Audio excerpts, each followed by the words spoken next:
Uh, Thank you very much. So welcome to the Town of Rocky Mountain House regular council meeting for August 15th of 2023. And I'd like to call the meeting to order. The first item on our agenda is the adoption of agenda. So do we have any items to add or adjust on the agenda today? Seeing none, I'm looking for a motion to accept the agenda. Councillor Hutchinson. I'll make the motion to accept the agenda. Thank you very much. All in favor of that motion? And that's carried. And I see today that we have two delegations, and I'm very pleased to have the Rocky Firemen's Association up first. So welcome, gentlemen, and you can move forward and sit at these chairs, and then just press the middle button to turn the mic on and it turns red. You don't have to come if you'd like to just be support system in the back. Good afternoon, Mayor and Council. Thank you for the opportunity to address you today. My name is Ken Wedman. I am the current president of the Rocky Firemen's Association and proudly serving with the Rocky Fire Department, the community we protect for over 10 years. Our fire department is, and all the fire departments are very much steeped in tradition and history and pride. And today I'd just like to share some of that history and what we are proud of today. In 1949, Chief Tom Burt and Deputy Chief Burt McGrath took a train to Sarnia, Ontario to take possession of Rocky Mountain House's very first purpose-built fire engine, E1, or as we know it, the original 49er. The 49er served Rocky Mountain House until 1976, when it was then placed into storage. In 1983, members of the Rocky Volunteer Fire Department restored it to its original glory, and it was moved into the current firehouse where it remains proudly displayed today. Unfortunately, growing demands on the fire service mean bringing in even larger fire trucks, and we need to hide the 49er in the corner. We feel that the 49er deserves its own display to be proudly shown for the community it served to admire, and the current firefighters can still have the pride and the rich history of our service. We are not here today asking for funding, but merely council's support in constructing a display for the current fire hall located at 4920 52nd Street. We plan to get bids from local vendors to construct a modest yet fitting home for the 49er, out of harm's way of an extremely busy fire hall. With our proposed design, the 49er would still be available for community events, parades, as well as personal events for current fire staff. Thank you for your time and consideration, and our delegation would gladly answer any questions you may have at this time.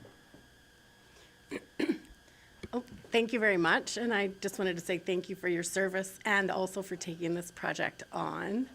I do have a question. Have you considered talking to someone like Merv Paderny to house it in his car collection to see if it would, still be in a safe, visible, there's quite a few people that attend on Father's Day, for example, that could still showcase it. And then it would be, I'm sure, still available for viewing. We hadn't considered that opportunity, but with the proposed location, it would just be 24/7 available for people driving by, for tourists to admire as they tour around town as part of our historic downtown system. The proposed is to have glass on 3 of the 4 sides with the clear roll-up doors, and so that it can still drive out. At the current fire hall, it makes sense. Then we have 24 availability. Like I stated, we do use it for personal events. It's been used for weddings. It's been used for graduation pictures. Unfortunately, it has been used for a funeral. We did take it down to Calgary for Captain Bill Levitt after he had passed. And we were able to use that in the funeral procession for him, as he loved the 49er. So that's why with our proposal, it's available that we can have it there. It's still secure, and yet out of harm's way of, like I said, we are we are in and out of that hall, trucks are coming and going all the time, and it's just a matter of time till there's even more irreversible damage done to it. Yeah, that's why I was just wondering if you've talked to, you know, there's a couple car collectors that could house it temporarily, you know, and see if something could be like more formally done in the future, right? So I was just curious about that. My other curiosity is, as it is a town infrastructure, we haven't done it yet, but we're doing an asset management plan, and our concerns are for the longevity of that building and that space there, because I'm assuming that the area, it would be on the green space to the south is the proposal? Yes, that's correct. Sort of where the flag, East, to the east. southeast of the, or it depends on planning and developing on whether Yeah. it has to be right up to the building, but yes, the proposal would be that the flagpoles would be relocated, and the current bench, it's a memorial to Captain Bill Levitt, would be replaced with a similar bench, or if not the same one, but still in that location. Yeah, so it hasn't gone to planning to ask if that would be suitable yet? There is some, I have had discussions with planning, and there are some hurdles that need to be overcome. Yeah, I just, it's a tiny green space there, and, you know, it's a beautiful green space with lots of flowers, and I don't wanna, I'm asking questions if there's What? enough space to, in There order is- to keep enough green space for that development. Yeah, in my discussions with planning and development, there is ample space for it, with more flower beds and, say, still the bench and the flagpoles. It just comes down to the zoning of that area and whether or not it needs to be an addition or freestanding.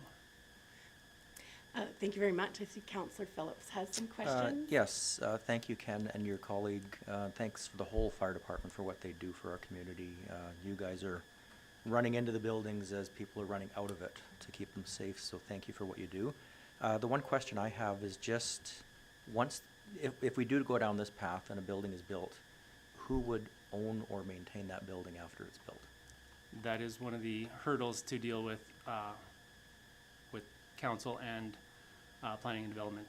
As I've discussed with other people, it is a complicated situation where we are a not-for-profit organization that is trying to construct a display case for a town-owned asset onto a building that is currently leased by the county. Yeah. So, like I said, there's hurdles Still to some be hurdles, overcome, but we will prevail. Thank you. Yeah. I believe though, like with for example, the spray park, it was a community project where everybody was involved, you know, the rec department and everything like that. So I can see though those hurdles, I feel that it's still viable. I'm also always concerned about our fiduciary, duty, you know, like who then would be responsible for maintaining it? You know, once we're given an asset, then we're responsible to, you know, upkeep that and for, you know, Yep. the rest of the lifetime of the building. And then if that was to expire, say, the future council would be responsible then for the next steps. No, it's a very valuable question, and yeah, like I said, it's one of the hurdles that we're trying to just get all our ducks in a row, as you would say, and yeah, that's why like we did have a fundraiser. We have started. The fundraiser is kind of going towards the planning stage right now. Yeah, and just like I said, the trying to keep it local with local vendors and local crews to build it. But yeah, it's right now just to keep in your consideration for your support that we can pursue that location. Councillor Hutchinson. Do you know if there's any other fire department that has something similar to this on display, or it was this pretty unique? Absolutely. No, this is, it's a very common, I actually got the idea when I was working in Brandon, Manitoba. They had a beautiful display. There's, for them, they got a brand new fire hall and they were able to build the display alongside with their offices above. I recently traveled to Nova Scotia, and we traveled there for 2 weeks, and I think probably about 10 of the fire halls that we drove by, or I persuaded my wife to stop at, they did have displays. The one had like the steam engine horse drawn in a display. Other ones had ones as new as 1976. And yeah, no, it's very common just because the fire service is so rich in heritage and pride in what the people before us have done. And it helps humble us too, because when we realize how fortunate we are to have the equipment we have, and the equipment that the men and women ahead of us served and did amazing things with very modest equipment. It helps keep us humble, and it just, that sense of pride in the fire hall to keeping it there, and say where it's now.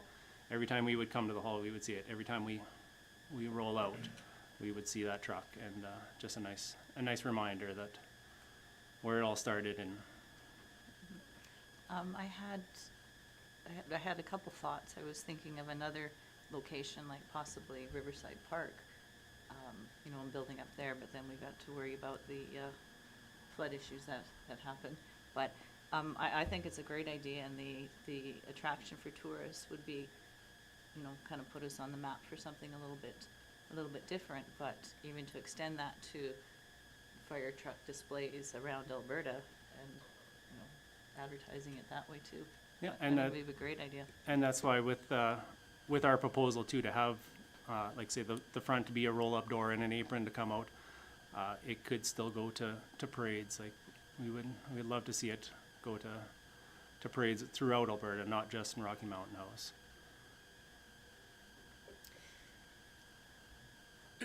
I had another follow-up question, and I see the museum is actually up next. When you mentioned the horse-drawn carriage, if you go to Caroline Museum, the little museum there, have you Yep. ever been to it? Yeah. They have a whole fire service building dedicated with some horse-drawn equipment and things there. So that just triggered my thought process of that. Have you talked to the museum if you could partnership about perhaps locating it there or working in partnership with them to get your project completed? We have not discussed with the current museum staff. Mayor and council, to be honest, I would love to see a display for the local fire department with old tools, pictures, stories. But I strongly feel that the 49er belongs at the fire hall as part of our fire service. Okay. Well, thank you, because your passion will help us come to some good decisions. If that's not possible, I just always like options D, C, F, R, L. Absolutely. Because we don't want to lose that asset for our community, especially because it's so closely tied to our fire service. And we do not want to see it put back into storage, especially after the work that the volunteers did To restore so many it. years ago to have it restored. And Yeah. And it's absolutely gorgeous. Did we have any other questions? Did you want to make any last comments before I turn it over to the next group? no, I just like to thank you for your time and consideration today. Thank you so much. I really appreciate your time and bringing that to us. So that concludes 3.1. And I see that we have Alan Furlot from the Rocky Mountain House Museum right behind, and it's like the perfect day. Yeah. It's like the perfect day because it seems like you were all on the same page. So welcome from the museum. And I'll just remind you about the middle button, turning it on. Get her done now. There we go. Thank you so much and welcome. Good afternoon, ladies and gentlemen. My name is Alan Furlot. I'm the president of the board of directors for the Rocky Museum. My argument is I want more land. It's just that simple. We would like to, what the heck did I suppose I stuck it in the wrong spot?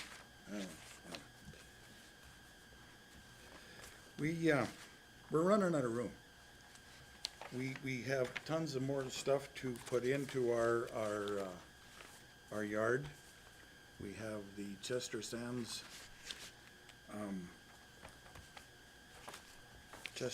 building, which is basically if you were to go and buy it and put everything, that Chester has in his trophies, his stuffed animals and so on and so forth, and build the building, it would probably cost you around $250,000, okay? That's roughly.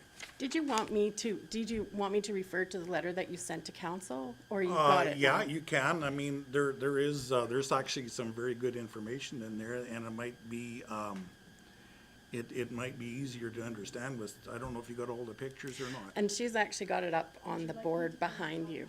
No, that's okay. I've got one here. I finally got my sheet that I was looking for here. What we are requesting is approximately 28 feet from our south fence that we've got there now, and then our southwest corner, instead of having it angled off, squared off, and that would give us an additional approximately 3,000 square feet, or maybe just a little under. It wouldn't interfere with anything that you've got there. It wouldn't interfere with any of your light standards or any of your tables or anything like that. As a matter of fact, I've got it staked off there. I've measured it out. Like, it's just roughly staked out, okay? And it would give us a lot more room. And actually, I did talk to a gentleman about the 49 engine by the name of Wade Hogan, I believe his man's name is. And he was going to talk to his committee and see if we couldn't make some sort of an arrangement and have them come along with us and put it on this land, okay? Now, the fire department would be obviously responsible for their building on it, okay? But it would be their building. They could drive it out of there in and out whenever they wanted to, and it would be inside of a chain link fence, and it's open to the general public all the time, okay? Another thing too is, with us taking over that extra 28 feet, I don't know if everybody's aware of it or not, but last May, there was an arson down there, and he did set the bush on fire. Okay, so that would eliminate some of the bush anyway, another 28 feet of the bush, okay, you know. I don't really have any other arguments other than that. I mean, it's pretty simple and straightforward. If you got any questions, I'll do my best to answer them. I would like to mention one other thing. A few years back, the trees between the highway and the museum, there was a bunch of them that were marked for thinning, and I don't know what happened there, but none of it ever happened, eh, you know? And I was just wondering if that could be maybe looked into again, eh, you know? For anybody that would be interested in having a look-see, if they want to stop by, give me a heads up, and I'll meet yous out there and show you what I'm talking about regarding this extra land. You know, I mean, obviously, the clearing of the land is our responsibility. The fencing is our responsibility. And if we get the fire engine, the upkeep is our responsibility. And you were talking about these two gentlemen that went down there and got the fire engine? Well, I happen to know both of them. Okay. Unfortunately, they passed away, but they were good men. That's about it, Debbie. I Okay. don't know really for sure what else to say. But we do have, and the thing of it is, what we're running across now is that we're finding that, oh, you got more room. You know, and the lights come on and people say, well, can we, consider, sure. You know, but we, with the log house that we're putting up there now, that took up a bunch of room. If we put something in Chester's place in the corner, that's gonna take up a bunch of room, and there's gonna be a lot of wasted space. But if the corner was squared off, we can put it in that corner, put the fire engine right beside it. We need more room for displays, okay? So therefore, we're gonna have to build another machine shed. If we could build that at the other corner, back end of it, the machine shed that we have up front there now, close it in and make it an all-season Cold storage. building, okay? And it could be easy, you know, easy enough done. I mean, we're not gonna, but you know what I'm saying, eh? Down the road, looking forward to all this stuff. Other than that, if you got any questions, like I said, I'll do my best. I do have a question, and actually it came up when we discussed the dog park and the pedal bike park, but do you have like a 10-year plan or a growth plan or like a future, you know, like, I know we're the museum, we're talking about the past all the time, but do you have future plans? We did discuss as a council of increasing some of your parking along what would be the north, kind of north. The north side? Side, Oh, there. you'd knock down the bush and slope it off so we can get traffic in there. Hey, perfect. Yeah, I'm You just know? curious if you've had any thoughts about future plans, because if you go to like, say, the Caroline area there, in theirs, they have quite a bit of space, and they added the Cheddarville Church, was it 2 seasons ago, or maybe 3 seasons Yeah, I think- ago? No, I think I two, yeah, about 3 seasons ago, I believe it was. And so, I'm just curious if you have a longer term, future plan, because then we could set aside appropriate, you know, future space, because, you know, once things are built and put in permanently, Yeah. then it's pretty hard to move it, you know, if we do more development or other things, then you're sort of, that'll be the end of it, right? Like, as you can see now, you're getting tight for where even you can move your fence. At one time, there was a plan in place there where the museum was after, right up north of the museum, the trees right up basically to the lease fence in that general area. That would give us a tremendous amount of ample parking, you know. We could still possibly even go more to the west, up to the road. It depends on what you're gonna do with, are you gonna make that a 2-lane, or is it gonna be a 1-lane, or what's gonna happen there? But I mean, whatever we can get, we can definitely always use it. And to the north, need parking.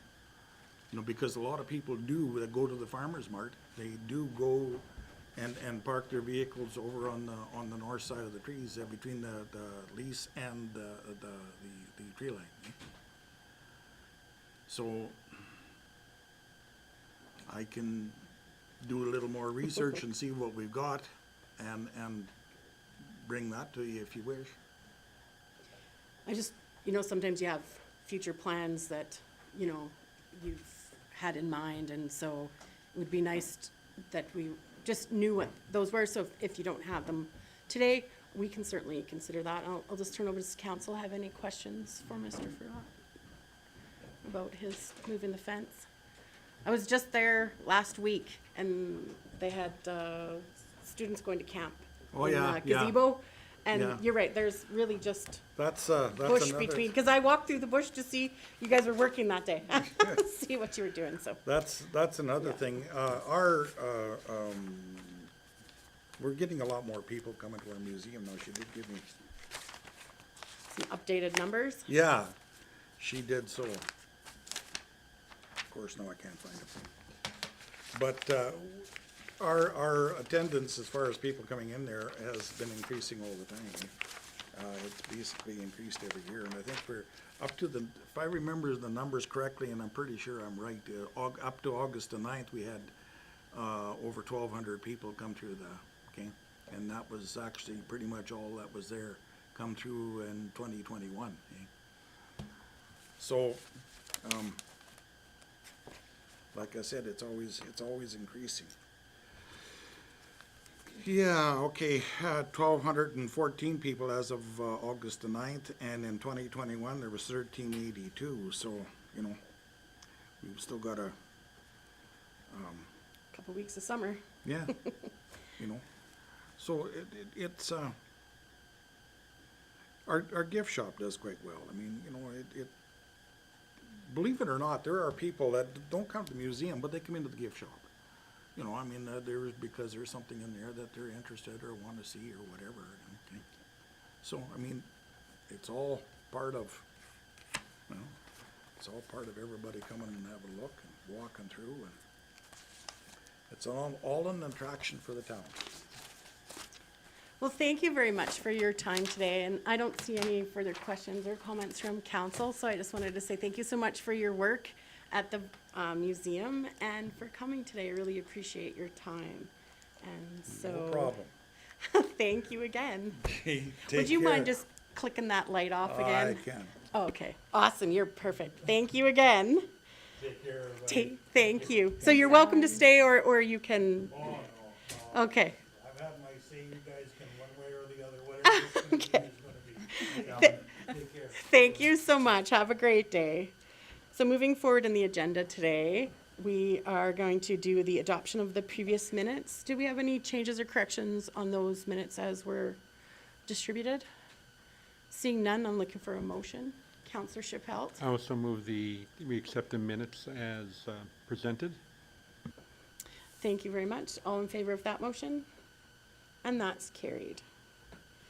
So moving on to 5.1 delegation business.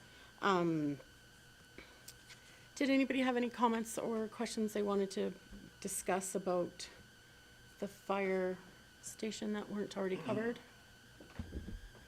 Counselor, sorry, Shane Boniface, Counselor Boniface. They're basically just asking for us to say yay or nay to it, and I'm in favor of it. I think it'd be fine to try to save a piece of our community's history. I mean, we have a museum, whatever that works out into, whether it is where they would like to have it at the fire hall, or things have to change because of legalities, whatever, but I think we should, right now, it's just an ask that can we go ahead, and I think it's a great thing to support. Thank you very much. Counselor Phillips? I agree that this is a good, rich piece of history that should be showcased and shown to the community and shown to tourists. My only question is,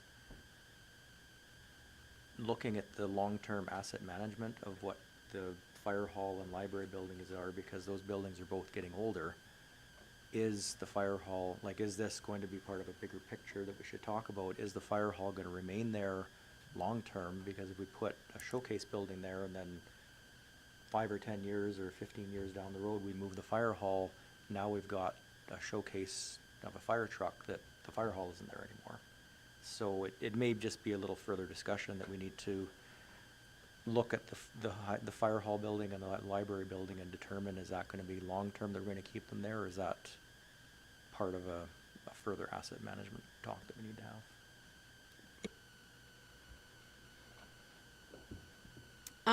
Seeing as there's no other comments, I do think we should support the fire department and the Firemen's Association with the project. Again, I'm not sure if that is quite the perfect location. I see they're very passionate, and it's close to their heart for that they wanted it at the fire hall. But I do think opening it up to other members in the community, perhaps if they could partnership with the museum, and then it wouldn't be the burden of the fire service and taxpayers to maintain that museum type piece. It would be up to the museum, or if we build, then does it have to be incorporated into it and I would like to know what the asset management plan is. And Mr. Kraus, when is that slated for? That's for 2 years from now or 1 year from now? So your worship, the council just adopted their strategic plan, and that's in there. So under the work plan, it's to go into the 2024 budget for council's consideration. Yeah, so with that being said, our concerns are our assets and seeing where we're at with those things. So I certainly feel that everyone supports the fire service and thinks it's a great asset, but specifically supporting exactly their vision today is maybe not in our, I think we should wait and just see where that asset management plan comes. Support that we definitely want to help the Firemen's Association and figure out the best for the whole community. Is there anybody else that had any comments? So would someone like to accept for information the presentation today? Or Mr. Kraus, did you have a further comment? Yeah, so your worship, just advice from administration. So council today was given 2 delegations with some fairly significant proposals. So it'd be just our advice is actually don't make a decision today. But allow some time to think about the presentations and allow administration to come back with a report on both and the pros and cons, so council can look at it that way. So accepting for information would be the right path then? Well, just postpone the delegation to the next council meeting, and then the administration would So prepare a report. Table both agenda items? Or just instruct administration to bring back a report on the delegation's requests to the next council meeting. Okay, so I can make that, motion for 5.1. I ask that administration make a report for the regarding the Rocky Firemen's Association ask for the fire truck, being built next to the fire hall for the museum piece, to a future council meeting. Then it leaves it open for what our schedule is like for administration. Does anybody have any questions or comments about that motion? Councillor Does- Schupelt? Does it cover, are you covering off both I'm just delegations? doing one at a time. Right, so that we can talk one at a time. Does that sound fair? So I just did 5.1 for the fire truck. All in favor of that motion? And that's carried. So then we have 5.2. Did anybody want to have Councillor Phillips? Yeah, I just some questions. If we're going down the path that we're gonna bring back a report, one thing I'd like to have looked at is what our recreational master plan has set for that area in the Helen Hunley Park. If adding extra land to the museum would affect recreational master plan for the future or not. So, Your Worship, to Councillor Phillips, I mean, I think that was part of the reason of my request to just allow administration to review this and come back, because that would be one of the reviews of how that, does it affect the rec master plan or not, so. I have a question for Mr. Kraus. Are we already reviewing the parking in that area anyways? Yes, so that's council's direction to administration to come forward, and I think we're bringing it to the service level review of an overall plan for the traffic flow and parking in that area. And the museum didn't give a deadline for when they are looking for this expansion, right? They just know that Chester has donated this? Like, I didn't see that on the letter. Not that I'm Yeah, aware of, Your Worship. okay. I just, everybody's on a time crunch, but I think. Councillor Boniface? I would just like to add what Councillor Phillips said, and that maybe everything he talked about, plus maybe we would ask administration in there, when you're doing the review, to look at, is there enough land to give them more than their ask? Because I Once we're guarantee you in a built. few years, it'll be back again for an ask, so if we give them more now, maybe the time to do it. And then they're only paying for the fencing and the trees and all that one time Once. instead of over and over. Yeah, if we could figure out the maximum footprint for the future period, then we could move forward. Councillor Phillips? Just a the town had given extra land to the museum 2-3 years ago. Is So that- Your Worship, to Councillor Phillips, yeah, 2020, I think it was. So every 3.5 years. The administration question that he asked about the trees, because I know there's some other trees that throughout Rocky that are sort of like hazardous. They're deadfall waiting to drop on someone. Are the trees parallel to the highway our responsibility, or is that highways that owns that land and would be responsible to thinning those trees? So Your Worship, I would have to talk to our director. Okay. Because there is a line there where some are on highway and some Yeah. are ours, so. So I think their concern is that they park down there and they don't want the trees to blow. Maybe not, but just because he asked the question, I thought I would do it as a follow-up question. So would somebody like to make the motion, or? Okay, Councillor Phillips. Yes, I'll make a motion that we direct administration to further investigate the Rocky Museum request and maybe bring that back at the same council meeting as the Rocky Firemen Association's request.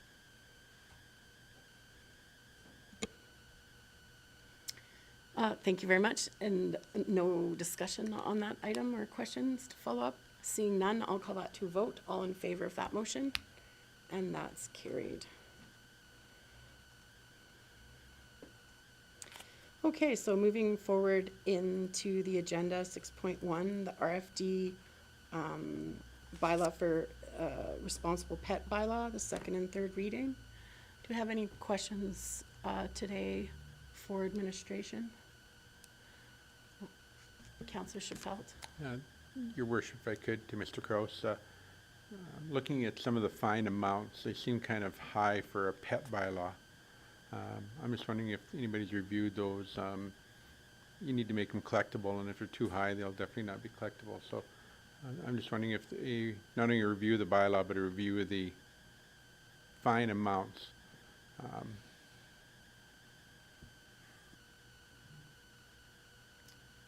Mr. Kraus, could you maybe just refresh our memory of when we reviewed those fine amounts? Because that was done with the fine policy, right? So, your worship, this is, we don't have a fine policy, it's a fees and rates bylaw. Sorry, But, fees and rates bylaw. Which doesn't apply to fines. But these fines are, and my senior peace officer just came back. So, we have not changed the fines in this draft bylaw. I am unsure when was the last time we reviewed the fines, and maybe I can have Mr. Smales So- comment on that. Could I have Councillor Chappelle, right, repeat the question so that Mr. Smale or could. Welcome No, back. that's fine. It was just, it'd be easier if you heard the question again. For sure. Yeah. So my question was to make sure that we have a fine. The fines sometimes I think are too high. This is a dog bylaw, and I look at that and I go, if they're not collectible, then they're just a waste of a number on a piece of paper. And I just wondered if we've reviewed some of them. I think the mentality is if they're high, then it's gonna scare people, but that in fact is not the case. The case is you're gonna catch somebody and is it collectible? I mean, you're sometimes better off to collect $20 than $100, and it still hurts. So, being caught hurts. I just wonder if some of these amounts, now that it's only for dogs, if the amounts have been reviewed. And maybe it's not even an issue, maybe we never issue any tickets. So if you never issue a ticket, it could be whatever, I guess. But if we are issuing tickets, I would question whether in fact we should be reviewing the amounts and reducing some. I mean, $100 isn't bad, but when we get to $400 or $500, Yeah. so anyway, that's my question. I know we did have, one of our officers did look into other communities around, and she did look at, the fines that were in other communities, so this is on par with other communities, the fines that are there. As far as us issuing a fine, if we issue it on a bylaw ticket, they can come in and pay in the town office. We give them, usually about 2 weeks if we don't see the fine being paid. Then we send out what's called a provincial ticket with the same fine, and that goes to the courthouse. If they don't pay that ticket and they don't show up on their court date, it goes on their driver's license. So it is always collectible. Does that suitably answer your question? No, I'm still fearful that the number's too high in some cases. The current fines are too The high. current fines are too high, and I know if you've looked at other communities, that's nice, but I just think you gotta be realistic and have a look at it and say, hey, what will, I mean, are you deterring people from doing stuff? Likely not, but if you get a ticket, then, hey, like I said, sometimes $100 versus 500 does the same damage to your pocketbook. And with today's economy and the difficulty people are having, I would sooner see lessened fines and, let's set what we think is realistic versus what others think is realistic. Yeah, I know that the province has raised fines on all the provincial fines. They have continuously gone up quite a substantial amount. For the fines that we've increased, it's not even comparable to what the province has increased their fines for any provincial fines. What is the cost right now for licensing a dog? Off the top of my head, I'm not Does- sure. I'd have to Does look. anybody know? I left my book $40? downstairs, so I had it, but I had to run out there for. So something, if it's $40, according to the survey at the table here, and then the fine is $150, do you think that's a little bit excessive? Is that what we were going? Like it's $40 to buy a license, And then, so an unlicensed dog fine is $150. It's, seems nearly punitive on top of, you know, like doubling it would seem reasonable. So the fines are, like, if we end up having to put it as a provincial ticket, they do have the potential to take it to court. So then at that point, we are paying for lawyer fees because it is a bylaw ticket. So the province doesn't fight that ticket as they would, say, a speeding ticket. So it is up to the town to fight those tickets with a lawyer, and then we have to assume those costs. So this would be a way to alleviate that. But I think the idea is that if we made the fines a lower price, then they wouldn't go to court.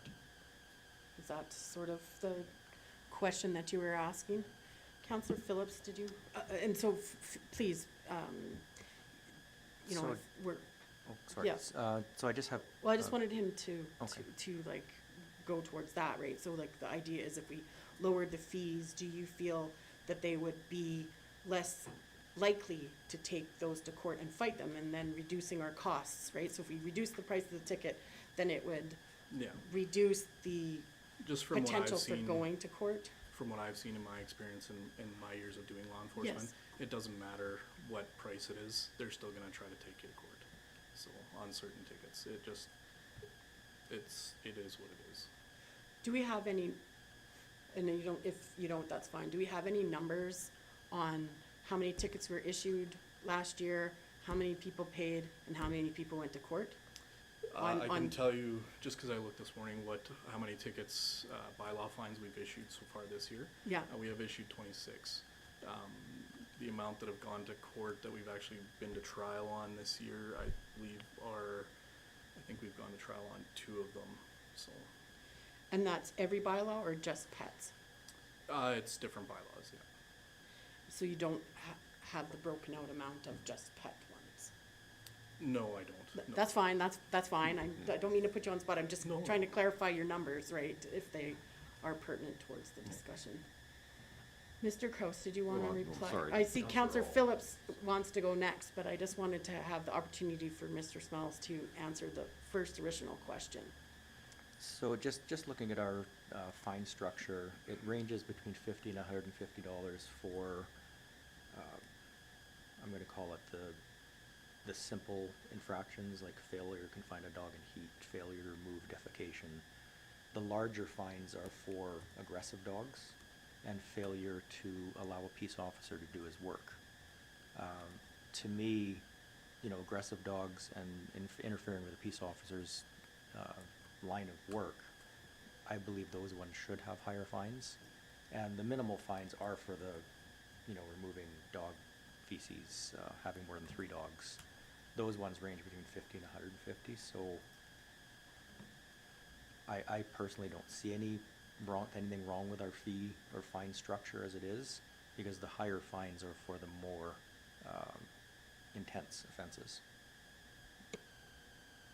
Thank you. We'll go to Counselor Ald. I was just gonna say, I agree with Len.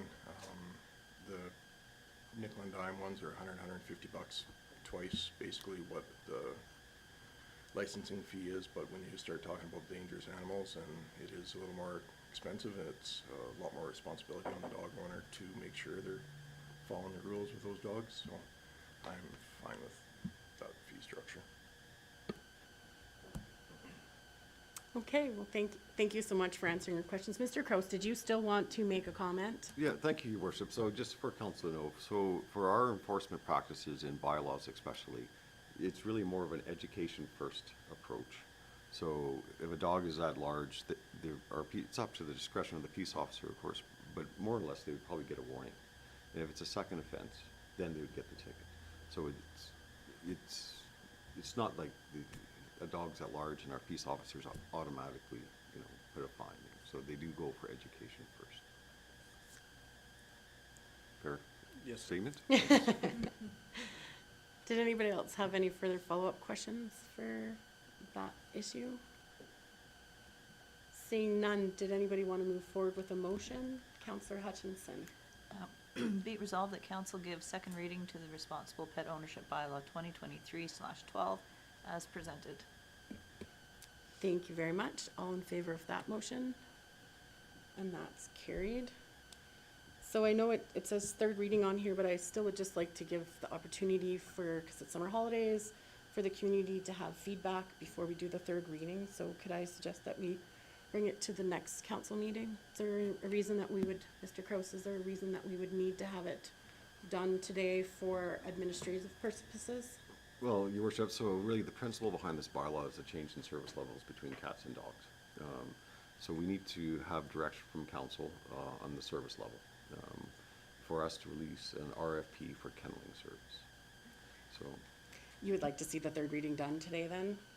it'd be, it's entirely up to council, but I mean, that's just where we're at. If council delays the third reading, then we'll just delay the RFP for kenneling service. So would we like some discussion on that? Yes, just some discussion. We had done the first reading to allow the public to give feedback on this bylaw. So that was the reasoning why we delayed the second and third reading, so that we could have public input and then proceed forward with the request for decision and taking cats and dogs into consideration. So I think we've done that already by having the first reading and then delaying it to second and third. Yep, but there's nothing wrong with doing it over 3 separate meetings. Otherwise, we would just have one reading of a bill. And so I feel that residents strongly look to us to give the opportunity for 3 readings in 3 separate meetings. And that, I'm just asking where council feels about that. So I certainly think it's not hurting anything to wait one more meeting, but if we all feel that it should be done immediately, then we can move forward. And so I'll go to Councillor Auld and then Councillor Chappelle. I agree. We have given this some time, and it just puts more burden on administration bringing these back again and again, and takes up valuable time. So I'd be in favor of moving forward. Thank you very much, Councillor Chappelle. I as well echo Councillor Alls that we should move forward with this, and I'd be prepared to make the motion that we give this third reading at this point. I'd make that motion. Thank you very much. So do we have any further discussion on that motion of the third reading? Seeing none, I'll call that to a vote. All in favor of that motion? And that's carried. Thank you very much for your time and answering our questions. So moving forward in the agenda, we have an RFD for Joint Use and Planning Agreement, the JUPA. And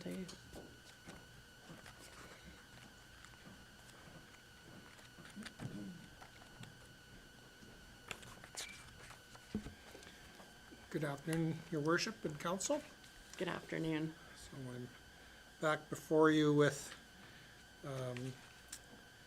a request for decision for small amendments that are made to the JUPA agreement. I know that we've presented this to Council previously. Council reviewed and approved the JUPA back on June the 20th. At that time, then it was taken to each of the school division boards. The Wildrose School Division came back with a minor little tweak to the wording that I've highlighted there. You know, on page 24, the agreement just would change the word statutory holiday to general holiday. That's language that they use.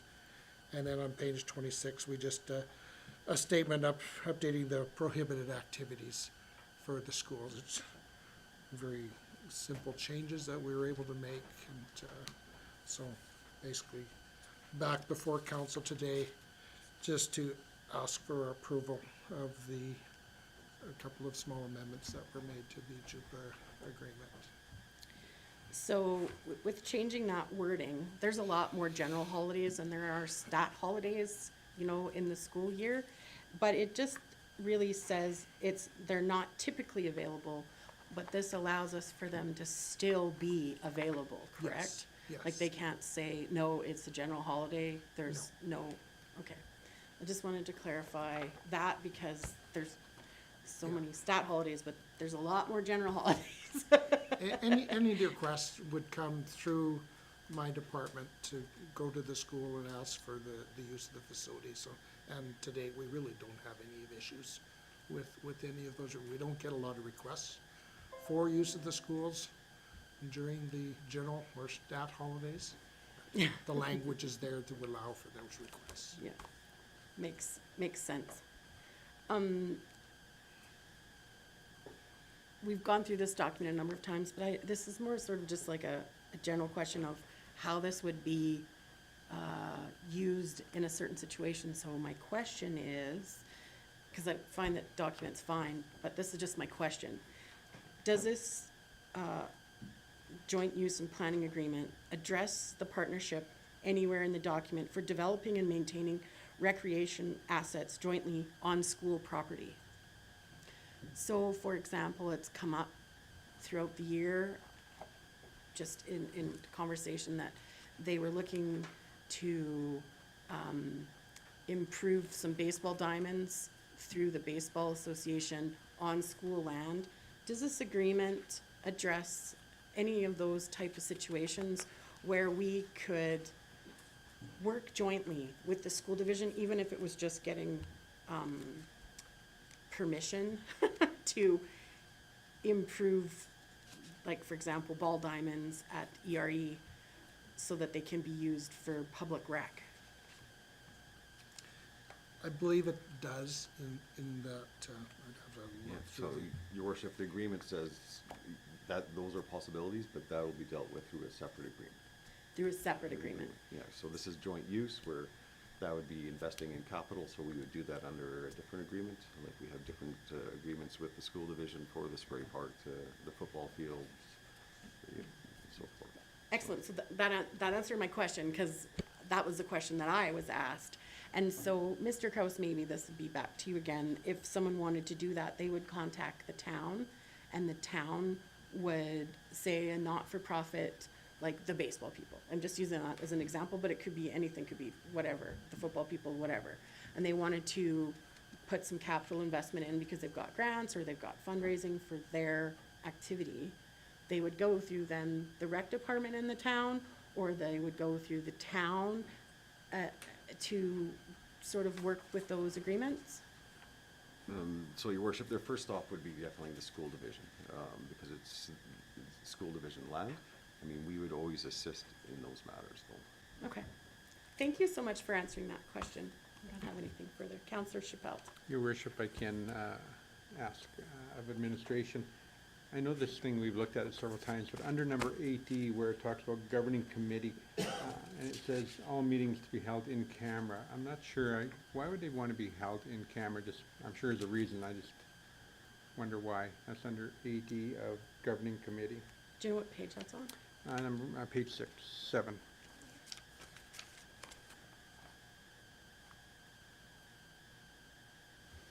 So I just wonder why, if they're having meetings, they'd want to have them in camera. I think, to be honest, some of this language is provided to us by the consultant that put that together. I know.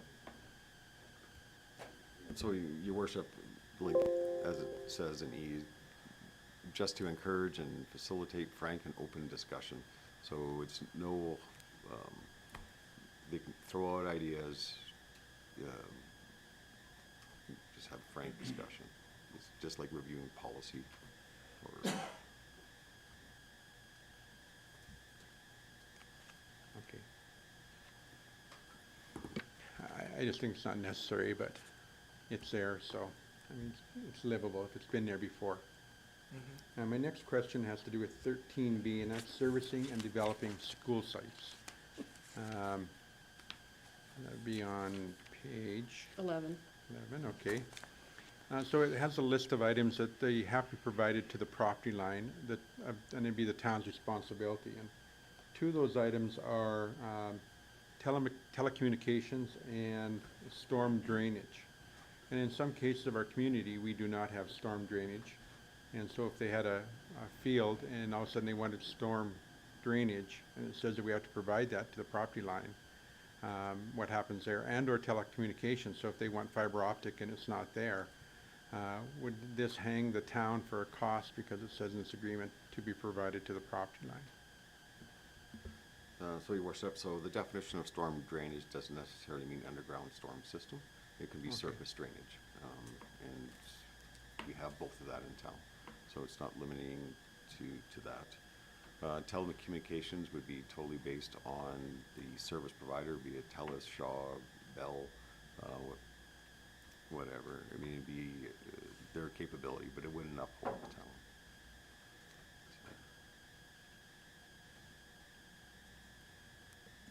Councillor Schmidt, did that answer your question? Or did you have a follow-up? Just that it's not clear in the agreement that it would be TELUS putting it in or anybody else. Basically, this agreement is between the town and the school division, so hopefully that would be the understanding if push came to shove down the road. Yeah, so, and if you look at section 13C, where one or more services are not available at the property line of the school site, the board shall provide the services subject to the legal and financial ability Of the municipality. yeah. So flips it back to the municipality again. Or flips it back to the school division if we. It says if, Right? Financial ability of the municipality. so if the town can't afford to pay for it, then it goes back to the school board, in effect, right? In plain English? That's the way I do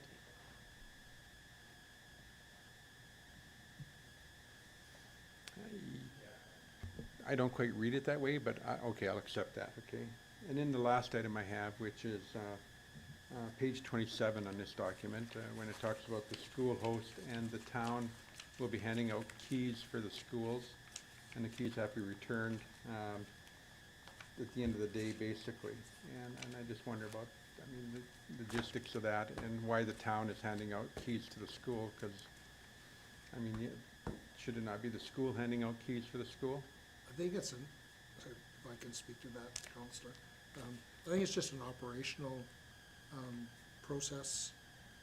They do the bookings through our facility booking coordinator. The schools aren't often open. Our facility is open till 9 o'clock, midnight most nights. It makes for easy, pickup and drop off after their activity. Is this consistent with what we're doing now? Do we hand out keys? Is that No, live? this is new for the school host, and we put this in place in order to assist our local community groups wanting to use the schools.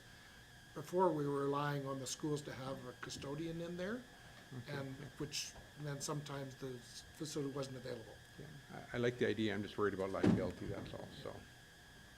I guess if there's no liability of us handing out keys to somebody else's house, then so be it.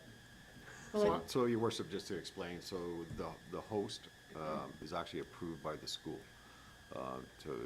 So the school approves the host, we give the key to the host. So the school, it's already been vetted by them for that person to have the key.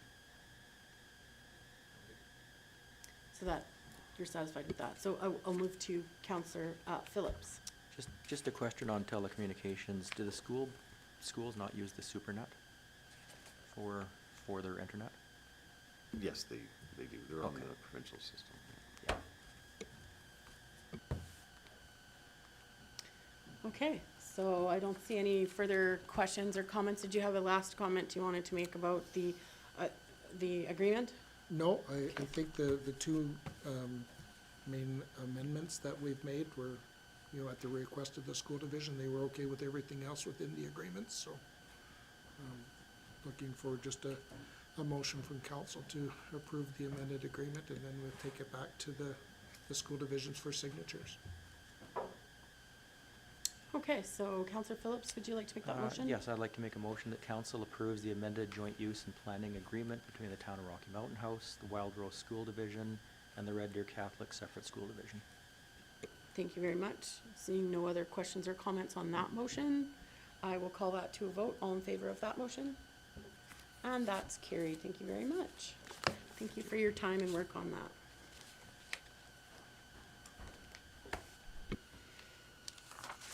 Sorry, I flipped my page too soon.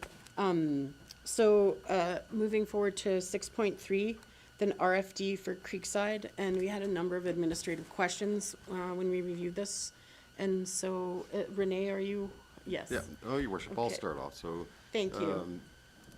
So council had questions on lot grading, off-site levies, and I think MR came up on it. And so actually, none of those issues affect the approval of a subdivision time extension. That's a totally separate process. But just to answer council's questions, which would have been great administrative inquiries, for sure. I'll just go through the process of land development and see just for where this all fits in. So if you look at it basically for raw land, it starts off, especially when we talk about storm drainage and lot grading, it starts off where the province has regulation that the storm runoff of a development land cannot exceed what it is in its natural state versus when it makes a developed stage.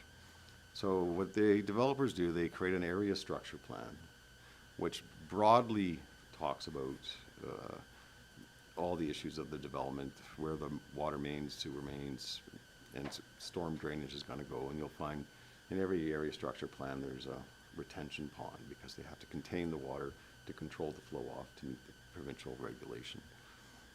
So, and then through the area structure plan, you'll find the developers will then do, if it's a large area, an outline plan for the different areas.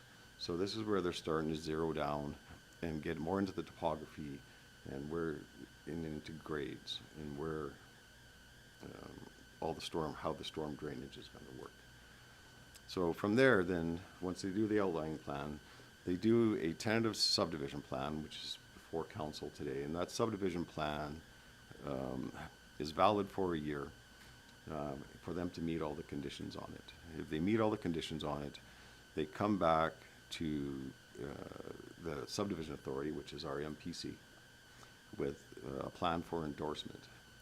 Once that plan is reviewed by the MPC, they've met all the conditions, the subdivision go through, and then the developer is required to enter into a development agreement with the town. In that development agreement, there's a lot of stipulations on and requirements for the drawings to be submitted for approval of development. One of those drawings is going to be a site grading plan for the entire subdivision that they've just been approved for.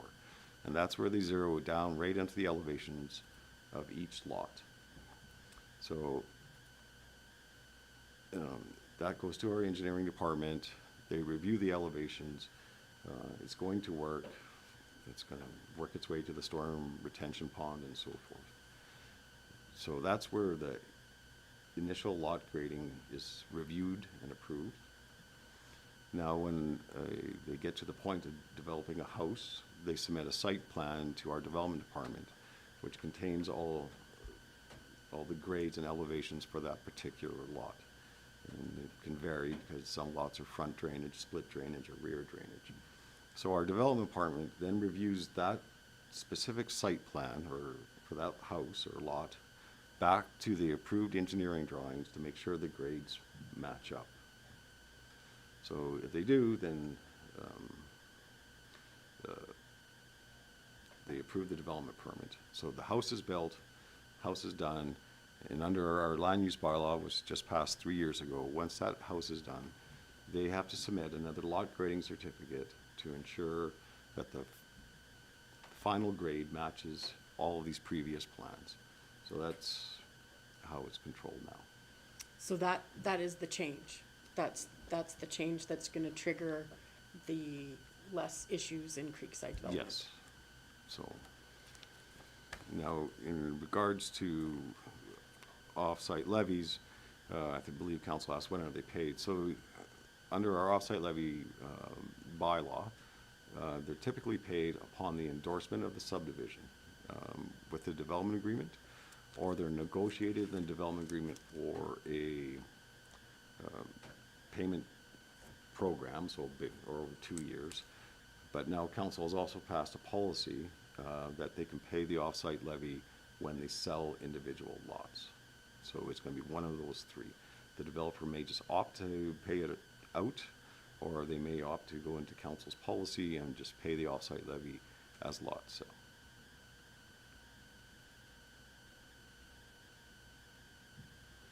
And that's what we wanted to encourage Yep. development, right?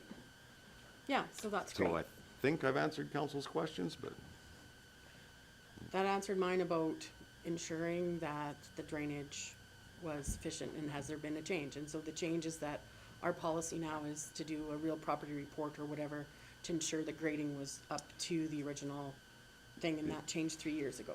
Yeah, so that is in our land use bylaw now, that a log grading certificate is submitted upon the completion of the house. It is probably, it probably can be enhanced, I would say, in the land use bylaw, because typically you allow variances to log grading, and which isn't shown in our land use bylaw now. And the reason why you allow variances, because if a developer builds a house, sometimes they don't do the final landscaping, they'll do rough grading. So typically, there's a variance allowance within a bylaw of plus or minus 100 mils to the design grade. But that's something our development department can So look at to see. if we 10 can- centimeters, that's 4 inches. Yeah. I have to convert it to inches. So the bylaw probably can be enhanced, but it is there now for us to ensure the proper log grading is done. And then we're checking that through this new policy where they have to bring in certificate. So, yes. 4 inches, I don't think would make a big difference, eh? Do you feel, you know what I mean? Like for the problems that we've been seeing, it's not a 4-inch problem. So I'm satisfied that answers all the questions that I had before. Does anybody have any problems or questions? Excellent. Renee, look at that. We did it. It's good. I've been able to be quiet today. Well, thank you very much for allowing us those concerns, because I think it's important for our community to make sure that we're have the policies in place to make sure that our citizens are protected, so. Yeah. Yeah, and so I'm happy to move forward with this project. Did somebody like to make a motion? Counselor Caprero. I can do that. Be it resolved that council grants an extension of time for subdivision file RMH 19202 to July 21st, 2024. Thank you very much. Thank you. All in favor of that motion, if there's no other questions, and that's carried. Thank you very much for your time and answering all our questions. Thank you, Mr. Kroos, as well. So moving forward in the agenda, we're at new business, and we have an RFD 7.1 for core services policy. Mr. Kroos, who did you? Okay, thank you. Thank you, Your Worship and Council. So you have before you the core services policy. So the town of Rocky Mountain House has experienced a small amount of growth in the past decade, as with any municipality looks for areas of improvement within its operations. The goal of council is to ensure that those services and programs are operating at maximum efficiency and are as cost effective as possible. The policy breaks down which services that municipality or municipal government is responsible for, as well as some discretionary and supplementary services. So the main objective of this core services policy is to improve upon the strategic management of municipal assets through the identification, review, and confirmation of core services delivered by the town. The approach taken with the development of this policy was to provide a process for council in setting levels of services while considering the risk involved when looking at making a decision to provide new services or potentially decreasing any current services.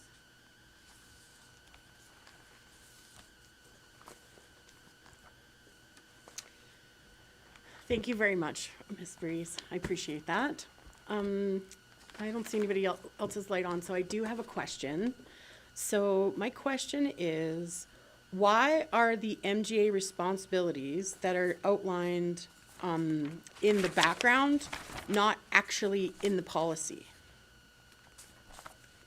Like legislation and policy, like why are those things where it says the MGA, like on page 204 of the RFD, why are those not actually in the policy? Like it says what they are, but then when you come to the actual policy, it just says, where did I see that? Because I highlighted that. Oh, we've got them listed on core services. I was way ahead. Okay, so scrap that question. I did read it. I was highlighting it. I obviously, because I said at 3.6, that's where I started highlighting it.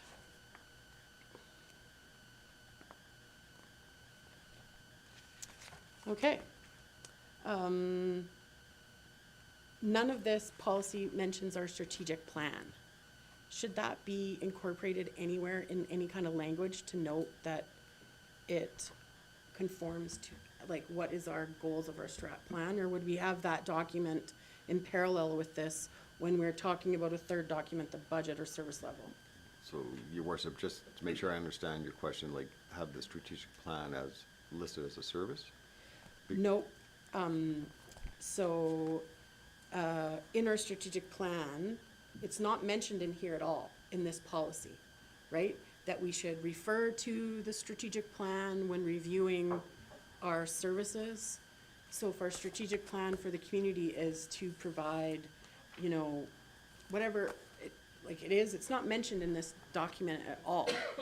And so I'm just trying to match up a number of our, you know, like we set a strat plan, and now we're setting a core services policy, but they're not connecting to each other. That's what I'm asking. Yeah, Your Worship, and they actually all do connect together, so you'll see, even going with the upcoming policies, the budget taxation policy and all of that, they actually all flow together. So what this policy does is establish, council, what is core, what is discretionary, what is supplementary, for when we get into the service level reviews. Okay. Right, and actually, I think the council adopts this policy, what we'll do with the core service document, or the service level document, where we list all the 300 and some services, we'll actually color code, this is core, this is supplementary, so it's easier for council to say when we're going through it, saying, you know, Okay, here's and our options, so when we do that, will it also have where it relates to in our strategic plan? So our strategic plan is actually on the top of the hierarchy, right? I mean, when we go into budget and in service level review, it is the strategic plan that governs or directs everything. Because for us to achieve council's strategic goals, we have to look at our budget, we have to look at our service levels. Do we have the capability to achieve council's strategic plans? Do we have to alter something to achieve council's strategic plan? So really, the strategic plan is the top of the hierarchy for when we get into this process. Okay, it's just that in the policy, it didn't mention it, but it would be the other way around. So when we're doing our budget, we'll look at the budget's based on the strat plan, and then the budget items are gonna be the core services under the strat plan. That's how it's gonna work, so that's why it's not mentioned in there? Basically, yes. Okay, thank you, that clarifies it for me. It's just like, how am I supposed to keep track of strat plans, policy plans, core services, taxation policies, when I'm doing one thing? It was all together. Yeah, thank you. Counselor Chappelle, did you have questions? I do, Your Worship, if I could, and it has to do with 3.6, where you just touched on setting levels of service. And A talks about the staff gathering the information for that. I'm just wondering if we should say staff / council, and then another change further on in that paragraph, because in here, in this document, I don't see where council's input from what they're hearing from the public is included in this document, unless it's someplace where I missed reading it. And I think that our citizens need to have the ability to have input, and we need to respect that. So I'm just wondering if it should be added in under A, or it does further in B talk about us communicating decisions, but it doesn't talk about us gathering information. So I'm just wondering if that should be addressed.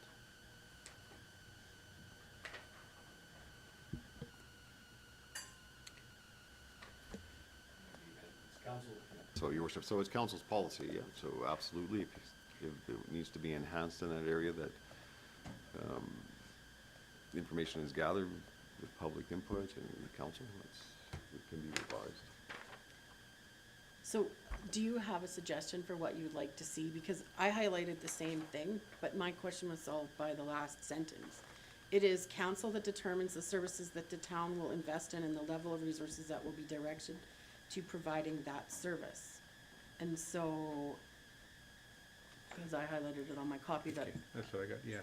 Ms. Breeds has an addition, so maybe she's got it in here someplace where I haven't seen it. Under 3.2. 3.2? So under 3.2 services, starting at the bottom, Sustainable service delivery is at the center of long-term budgeting. Delivery services is what we have assets. It's important to be clear on what services the towns provide at what level, how the services needs will change. Having this clarity helps to identify costs and plan what happens to town infrastructure. Residents are the recipients of services and therefore have an important role in determining what service will be delivered and to what level. It is important that residents are engaged in these decisions where appropriate. So again, going back to the RFD, it does say for engagement, if it's a minor change, we don't engage the public. If it's a major change, recommendation is for, obviously, engagement with the public.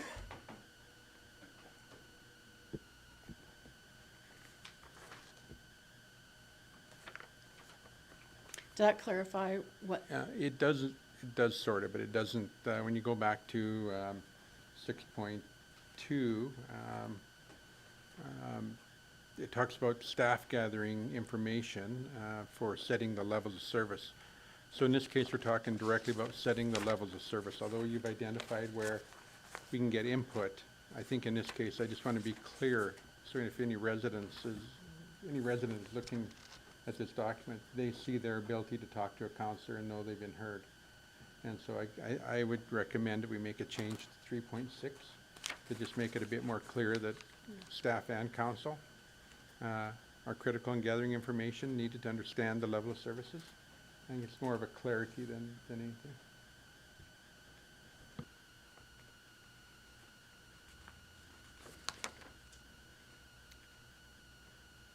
and along those same lines, at 3.7, it doesn't say anywhere for how it relates to the strategic plan. Process, so 3.7 says process for setting levels of service. It doesn't mention in there our strategic plan whatsoever. Would it not be like a reference to the strategic plan? Or even in your preamble, like when determining what levels of service need to be set or when there are changes that need to be made? Like it doesn't say in the case of that's what council has decided in our strategic plan. Like it doesn't relate back to that. Right? Because that might be why we're changing a level of service, right? It just says process for setting levels of service. Doesn't relate back to the strat plan, which you say overrides or over umbrellas it. Mr. Kraus, what do you like? Your worship, if council wants the strat plan directly referenced in this policy, then we'll just take it back and insert it. But You know, I guess administratively we interpret a little different, but then we're administration. Yeah. You know, because under 3.6C, determining council has the following roles, determining which services the town will provide. I guess in the administrative mind, you're doing that through your strat plan already. So, but if you want it for clarity, then we can definitely put it more in Yeah. there. When you read through 277 documents to prepare for this meeting, things jump out at you, and then I'm like, if it's not crystal clear when you're reading that, then is it gonna be crystal clear to the future who hasn't even looked at like Yeah. the conversation? Yeah, and your worship, that's exactly how it's supposed to work. We as administration put it together, and we read it our way, then we bring it up to council, or you're reading it the same way, so. Yeah. So I think just at 3.7, if we could process for setting levels of service, because it should somehow relate back to mentioning the strategic plan in there. Your marriage, if, Yep. under 3.6C, if we could expand maybe on, the third one, make decisions that reflect the town's values and priorities. Okay, so I'm on 3.7. I know, but, So my C is identify costs associated with delivering the current level of service. so you're talking about the strat plan, so the Yeah. town's values and priorities are in the strat plan. So I'm wondering if we could reword that a bit, that are included in the strat plan. Yeah, just add it in there, but I would like to say the strategic plan so that we keep it in mind when we're reading this policy, right? Okay. Because if the strat plan doesn't relate to anything that we have policies that set, then what's the point of doing all the work on the strat plan? We just come to the policy and just do whatever we feel like. Right, because this way it can remind us all that work we did to come up with a strategic plan for the overall vision of the community when we are talking about levels of service and setting core services, right? Because that's the whole point. We can get lost in what our goal in life is. So I just want to remind us, or me. Is that, so wherever you want to put it, I'm happy. Just, I think it should be listed. Counselor Phillips, do you have another? Just clarification on what Ms. Breeze had said. So under 3.6C, number 3, it would read something to the effect, make decisions that reflect the town's values and priorities while keeping the strategic plan in mind? Is that something like that? Yep. But then it should also be in 3.7, because that would be part of the process, right? I don't know if it needs to be in twice, but Well, 3.6, setting levels of service, and 3.7, process for setting levels of service. So 3.6, and, because then when, during the process of setting the levels of service, are we gonna look at the strat plan? Right? Because this is a process that we go through. So these are the steps to set the levels of service. Does that make sense, Councillor Phillips? That's why I'm confused. I was like, it's not, I don't see it anywhere in there, the language. Let's put the words, you know, does that clarify what I'm asking for? Is that what you're asking? no, to me, if it's in 3.6C, section 3, to me that, if we're doing that for setting the levels of service, yeah, I think 3.6C3 is enough, but if we wanted another spot, that's fine. Okay. Councillor Chappelle? At this point, I'd be willing to make the motion, we move forward with this document. I think there's a couple wordsmithing changes that have to be made, nothing major. I think if we go to 3.6A and change that to include council members, and we go to 3.6C3, Roman numeral 3, and change that to add on our staff plan, I would be prepared to make the motion. We move forward with those two changes and accept this document.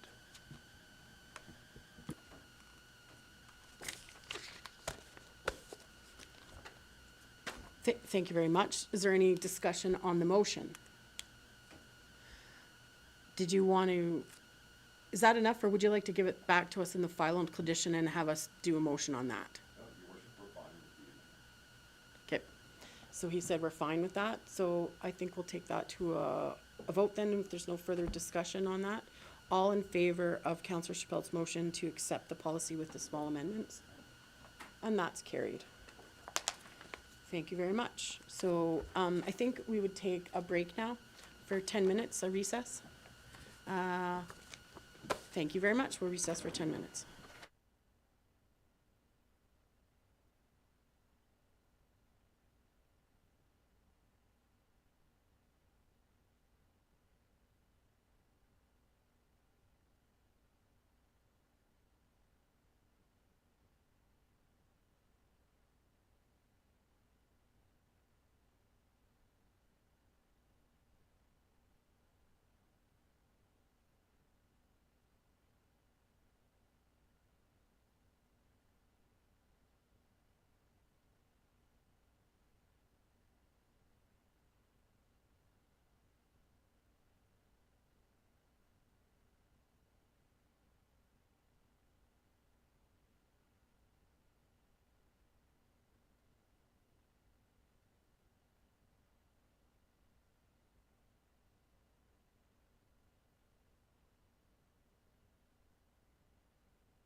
Thank you very much.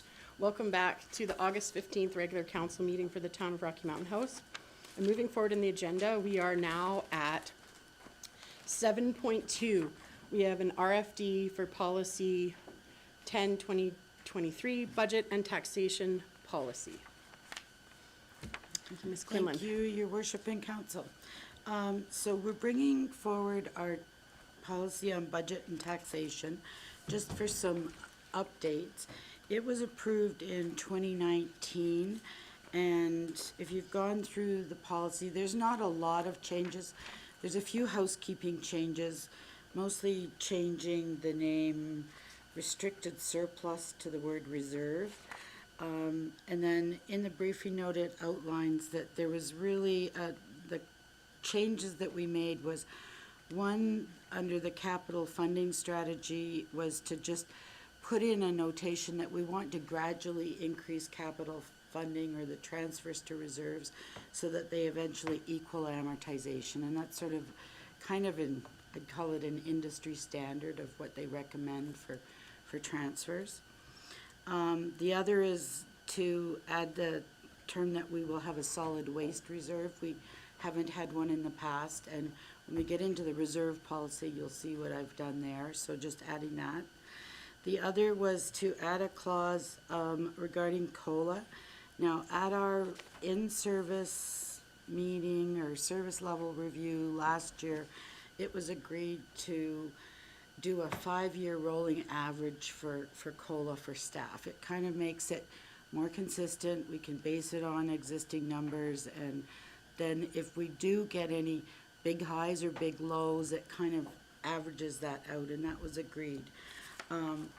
Just some information, and I'll be including it in the budget document, but for 2022, the total for CPI for Alberta for the prior 5 years added up to 16.8, and the cost of living increases that staffing were given totaled 6.5.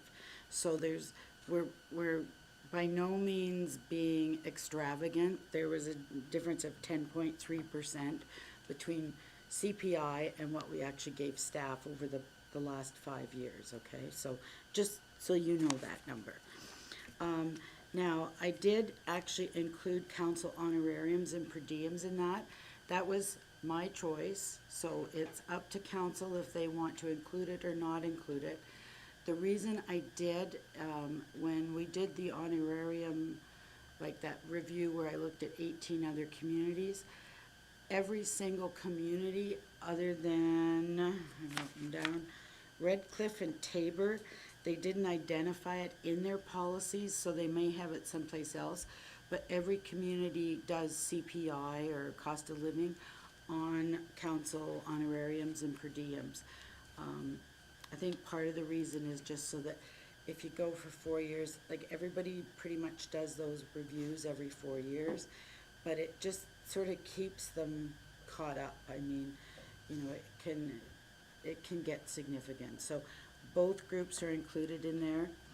The fourth addition to the policy was just to identify that there will be a year-end variance analysis that's presented, because right now we do quarterly reviews for March, June, September.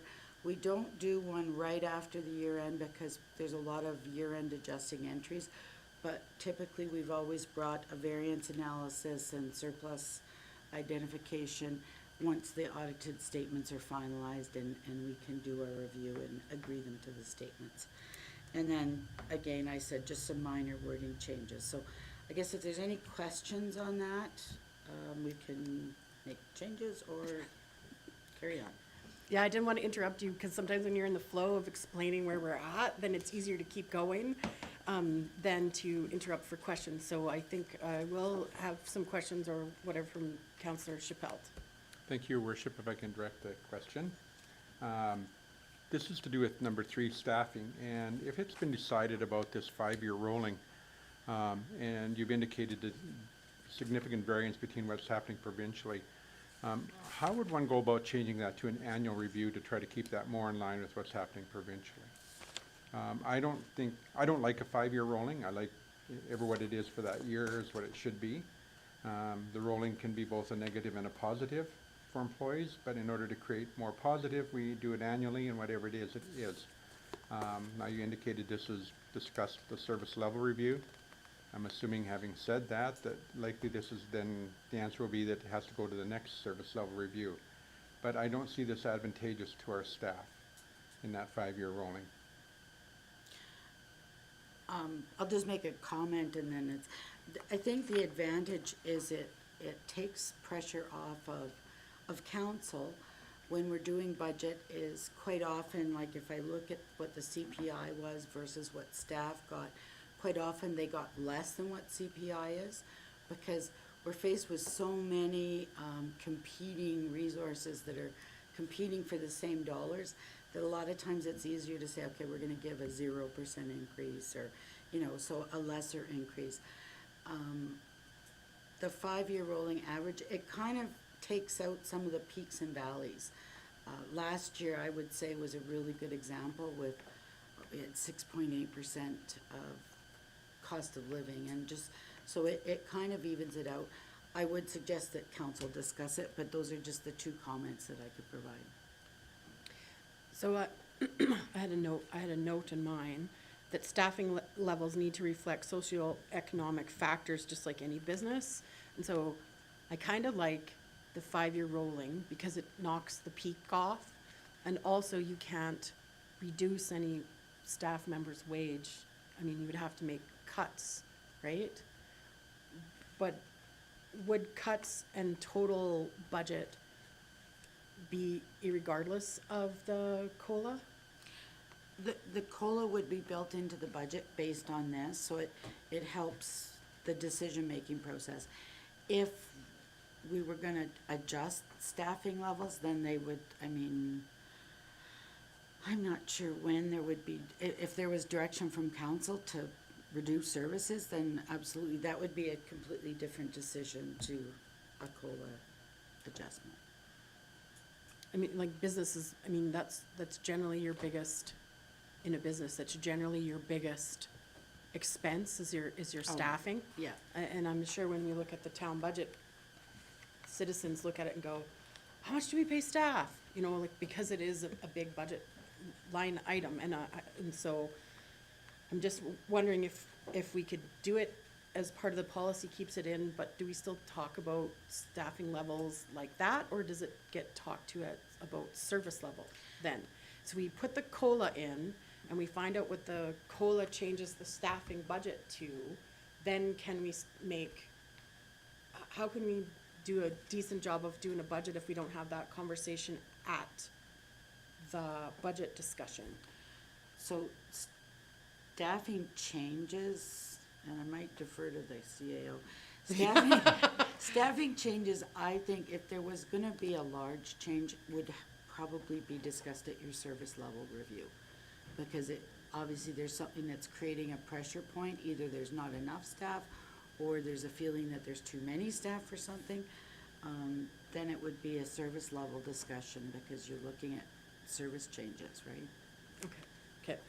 So with this policy, does it mean that it's automatically in our budget review, that it's already built in there, and we don't discuss it at budget review? If it's in here, then we would track the CPI as of certain days, and we would just calculate what the 5-year rolling average was. So it would be included in the budget document when it was presented to you. Okay. And so it would still be part of the discussion, even though it's in this policy? Right. We also bring you a budget assumptions document, and I'm just working on that now. So we do address like CPI, those kind of things, so there's an opportunity there as well. So like we could build it in the policy and then at the budget say, we're not gonna do it this year, even though it's in the policy? For example, I'm talking our wages. Oh, If we yes. build it into the policy to say that our wages, for example, we feel that they're sufficient, but we would like it built in the policy for maybe next year or for the next council so that it takes the burden off of having those hard discussions. It could still be discussed at the budget time, right? Yes. Okay. that was, I know it was really, I had a hard word. I had put notes on here, but I didn't ask proper questions in my notes. Counselor Chappelle. So I still want to go back to the way we treat our staff. And the rolling 5 years is concerning, because if there's a peak, then there's a peak. Everybody's life, it costs more to live that given year. There's a reason why that goes up. If we tell our staff, well, hey, too bad for you, I don't think that's right. And that's why I'd really like to have this as a review to make sure we look after our staff. They're critical in the operation of our community, and the 5-year rolling to me is, I understand where you're at. For ease, it makes sense, but I think that if it went up 6.8% last year, guess what? It costs 6.8% more to live. And so I think that I would like to have a discussion, and I'm not sure where, but this policy ties that in there, and I'm just not excited about that being in this policy. And you know, if we're going to review it at a service level review or whatever, that's okay. I'd be okay with this, but someplace it needs to be reviewed, and I think we all as individuals need to look at what's best for our community. So that's why I'd like to look at it annually versus 5-year rolling. I'm gonna, thank you. I think that was a comment, not a question, correct? Yeah. So Counselor Phillips? Just in regards to the 5-year COLA, I like the 5-year blended average for budgeting purposes, because it does take the peaks and valleys out of it. So from a pure budgeting point of view, I agree with that. Maybe to alleviate Councillor Schipholt's concern is maybe once every year or 2 years we can do a salary grid review with the steps that we have for our staff, comparing to other municipalities to make sure that we're in the right range. So that wouldn't be us, though, that would be our CAO. Yes, which We would could ask our CAO to review that, but really that's a service level discussion. which could come to service level, exactly. Is that something that you normally do So, with council? Your worship, actually, so we do reviews annually in comparison to other municipalities on our pay grid to make sure we're competitive, and we are with municipalities of our similar size. In regards to the 5-year rolling, actually, in my experience, staff preferred that. It gives them security and comfort knowing that it's not going to be just subject to budget debate of council. It's a guarantee that they're going to be compensated in some way with the CPI. And over a period of time, it averages out. You know, if I take last year for an example, the CPI was 6%. 6%, 6.8%, 6.8% in our increase in our staffing budget would have been significant. It would have resulted in a fairly significant tax increase to our citizens, which,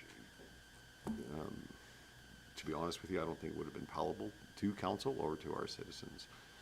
So with the 5-year rolling average, it gives staff a comfort level, and then plus doesn't put these peaks or dips, you know, as a strain on council in trying to pass a budget either. You know, in 2007, the actually cost of living went into the negative. You know, to us as an organization, if that occurs again, are we going to cut staff wages? That would not go over well. So at least with the 5-year average, it takes care of those types of situations, which happen rarely for cost of living, but it has occurred, and those significant peaks. So we would never, as a council, look at the pay grade levels of any employees except for the CAO. The CAO does that as part of his budget. I just want to clarify it for myself. You do it as part of your budget, and the only thing we could address with the budget is a service level. So if we thought that the budget wasn't in line, then we would have to change a service level somewhere. That's our purview. That's how we trigger changes to the budget. Yes. Is that? Yep. Yep. Pretty much. I mean, in budget discussions, council could say, Dean cut salary by 10%. tell us how you're gonna do it, and then I would have to come back and say, Yeah, this is what it's going to affect, so. so. I'm fine with those in there. We can always make those discussions at service level, you know, because the rolling average. Just a suggestion, I mean, it can be a checkpoint. When I bring the annual budget assumptions, I mean, we can, right now, I'm tracking the CPI right now and seeing how it's changing, so I have an idea. I mean, that can always be a discussion in September where council looks at it and says, yes, we like it, we're happy. I mean, if there's something really unusual going on in the economy, council could discuss it at that point. So you do have a point where you can discuss it before it gets incorporated into the budget.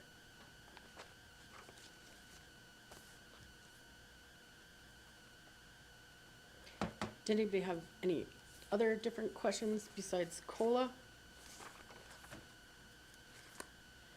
I'm just wondering, I have a comment, got my pages mixed up here. So, it doesn't have page numbers, but on 2 on responsibilities, I just want to clarify the language on 2.4, if I'm on the right thing. The 2.4 starts with department heads must notify the CAO and the Director of Corporate Services as soon as they are aware that. And I just want to put, department heads must notify the CEO and Director of Corporate Services as soon as they are aware that budget expectations are not being able to be met despite their best efforts. And just clarify that. It's really wordy, but really, I think if there's a budget problem, they should tell the CAO right away. And we could just, we all know that they're working hard and they're trying to stay on budget, but it should be just a little bit more clear if we could. And then on 3 for guidelines for procedures and responsibilities, I have that there's no mention of what's a core responsibility. So, Sorry, which? so just further down on that page where it says Right. guidelines, procedures, and responsibilities, and it just says general, there's no mention of core responsibilities. So I think, you know, when we make decisions as a council, we're looking at core responsibilities, you know, our fiduciary Core services? core services, sure. Or, Yeah. What did we just pass? Services? What, was that our services policy? Core services. So our core, no mention of core services. So I think if we could somehow put in there that core services are identified when staff are doing budgeting. So consideration, so here's what I wrote for my note, so it might not be a very good question, but this is my point. Consideration that every spend not directly related to a core service should be scrutinized and savings encouraged. Leaving a buffer in the budget for the next budget should be discouraged, as the budgeting process should always have the ratepayer in top of mind. So I know that some government institutions put a buffer in there because next year, if you go to compare this year to last year, it costs what it costs. If it costs more, fine. If it costs less, fine. Not putting buffers and spending things and being above. I just want to be as close to the budget as possible and encourage here that as a employee, and we know they're doing it well, but then it's stated that the core services are considered top of mind when they're doing their own budgets, right? okay. I just wanted to list that in there, under B, or somewhere in that guidelines. Can we get the wording from you? Yeah, Okay. do you want it right now, or No, can I? just Yeah, because my later. note is, yeah.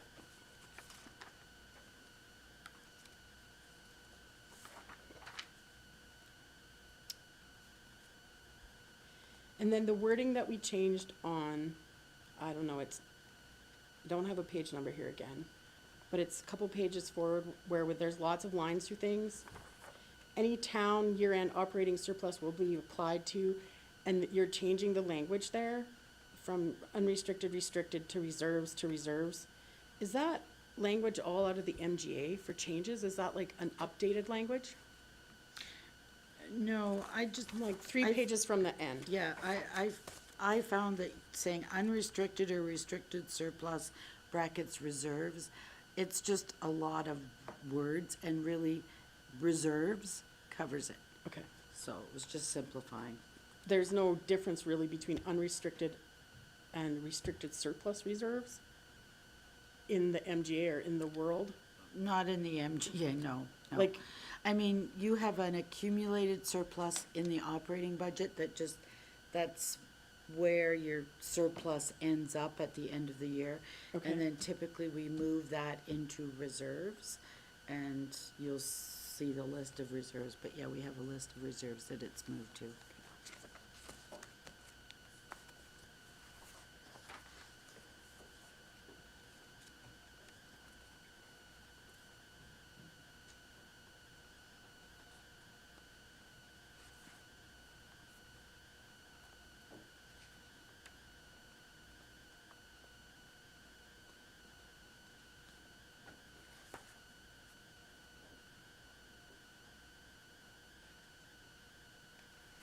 Did you have more questions?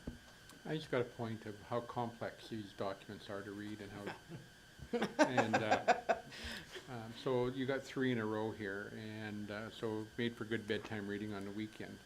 And actually it was more than that, cause it gave me a headache when I got done. You have to get your head wrapped around what you're trying to do, and this one I could do, the next 2 not so much.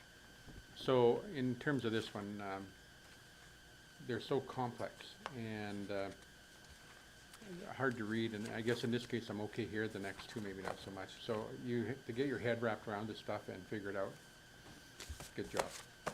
Yeah. I was underlining and highlighting and reading it twice. So if we don't have any further questions or comments, does somebody want to make a motion for 7.2? Your worship. Sorry, Oh, Councillor Hutchinson, I'm sorry. Yeah, I would just make the motion, administration, or that council approve the budget and taxation policy number 010/2023. Okay, so then Councillor Chappell, did you, As amended? Pardon, you're right, as amended. were you gonna make the same motion, or did you have a comment? Okay, because I was gonna open it up now to comments on the motion. Seeing that there's no comments on the motion, I will call that to a vote. All in favor of that motion, and that's carried. So moving forward in the agenda, we're at 7.3 for the policy for the reserve policy. And then, Ms. Quinlan, again, if you could go ahead. Thank you, Your Honor. Okay, so maybe I'll try to give you a real high-level overview of what this policy is trying to achieve. In 2019, we actually passed a reserve policy. The goal of your reserve policy, well, we identify it in the briefing note, but is you want to make sure that we've got a place to put funds.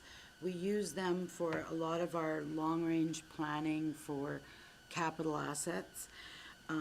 We want to make sure that we've set aside enough funds so that we can maintain our infrastructure.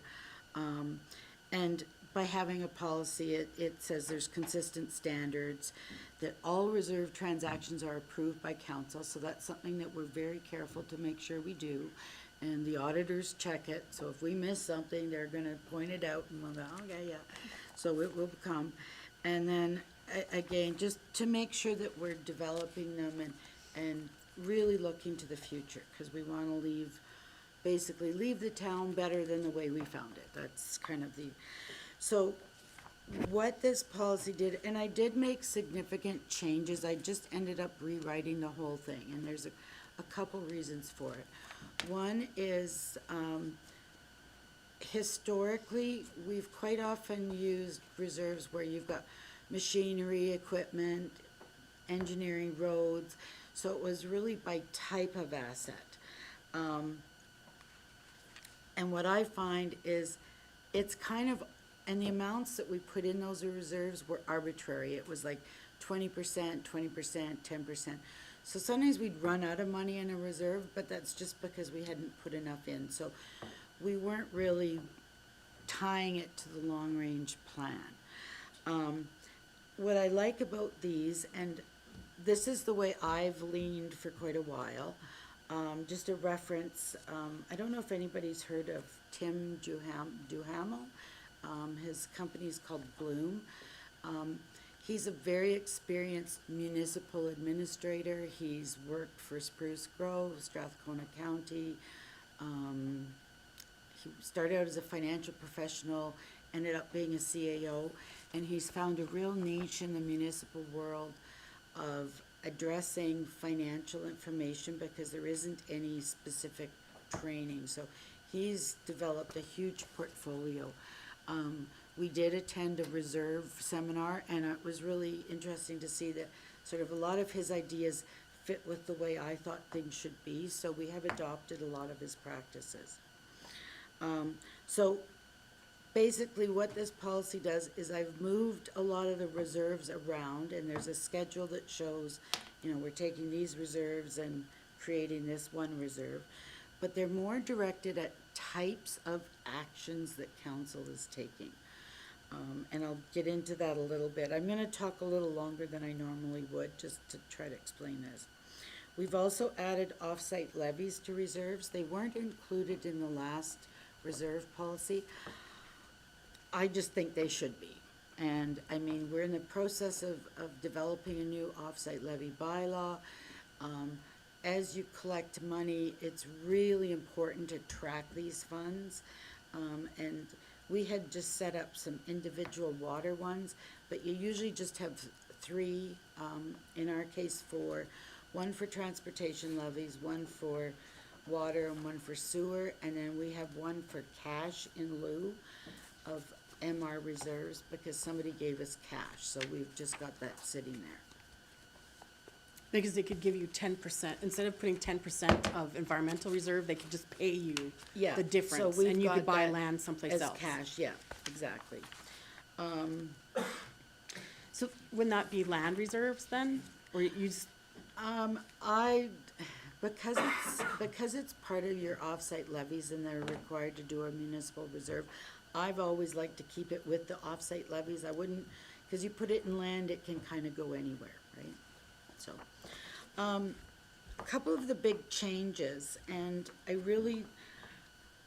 was actually really happy when I went through the whole process with this, because some of the recommendations that came from the Bloom seminar, and he's worked with, you know, Strathcona County is a good example, where they've tried to tie the balances to your long-term plan. And when I went through all the mechanics of it, I was really quite happy to see that we're actually close to achieving it. It makes sense. I can understand why we need that amount of money in there. It's not just kind of like, well, our old policy, I think I added it up, and it was saying we needed about $80 million in reserves. Well, we're never gonna get $80 million in reserves. Like, that would be really difficult. because it was just an arbitrary amount, it didn't Well, tie it was to a a budget? percentage, so I really like that this is tying back to your long-term capital plan. It just makes more sense. So some of the new reserves, I'll just run through these quickly, is, we had an operating reserve where we said we wanted to keep about $1 million. It's renamed to be called the Stabilization and Contingency Reserve. What I like about doing that, and I've actually never done this in the past, but this is something that council can certainly look at for the future, is you can use these funds if you have big peaks and valleys like we're having right now, where you want to either stabilize the tax rate to, you know, say you decide, I'm just picking numbers, where you need a 10% increase, but you couldn't do 10% in 1 year, so you're gonna push it out over 5 years, and that money will help you achieve those goals. So it's a tool that's gonna help council work towards if they've got things like that, or to buffer big changes to your residents. Does that make sense? Yep, And it's also the reserve when we come but and say, it's not just, it's not what I would call like your cash flow. It has nothing to do with cash flow analysis. It has to do with stabilizing the mill rate. Well, it's money set aside, so you could use it to stabilize the mill rate. That is also the reserve that when we come during the year and say, we need another $30,000 for something, and we say take it from reserves, that would be the place where we'd take it from if it wasn't a capital activity. So if you're looking for one-time funds for something, So it would be like cash flow. cash flow. It's a budget buffer. I need a layman's term for what you're talking about. So, for example, we come to council and say, we need to study something. Okay. Do a study. The sky, That we whatever, did, that we yeah. didn't budget for. Okay. Council could say, okay, well, we agree, we need that study, and we're gonna finance it through the stabilization reserve.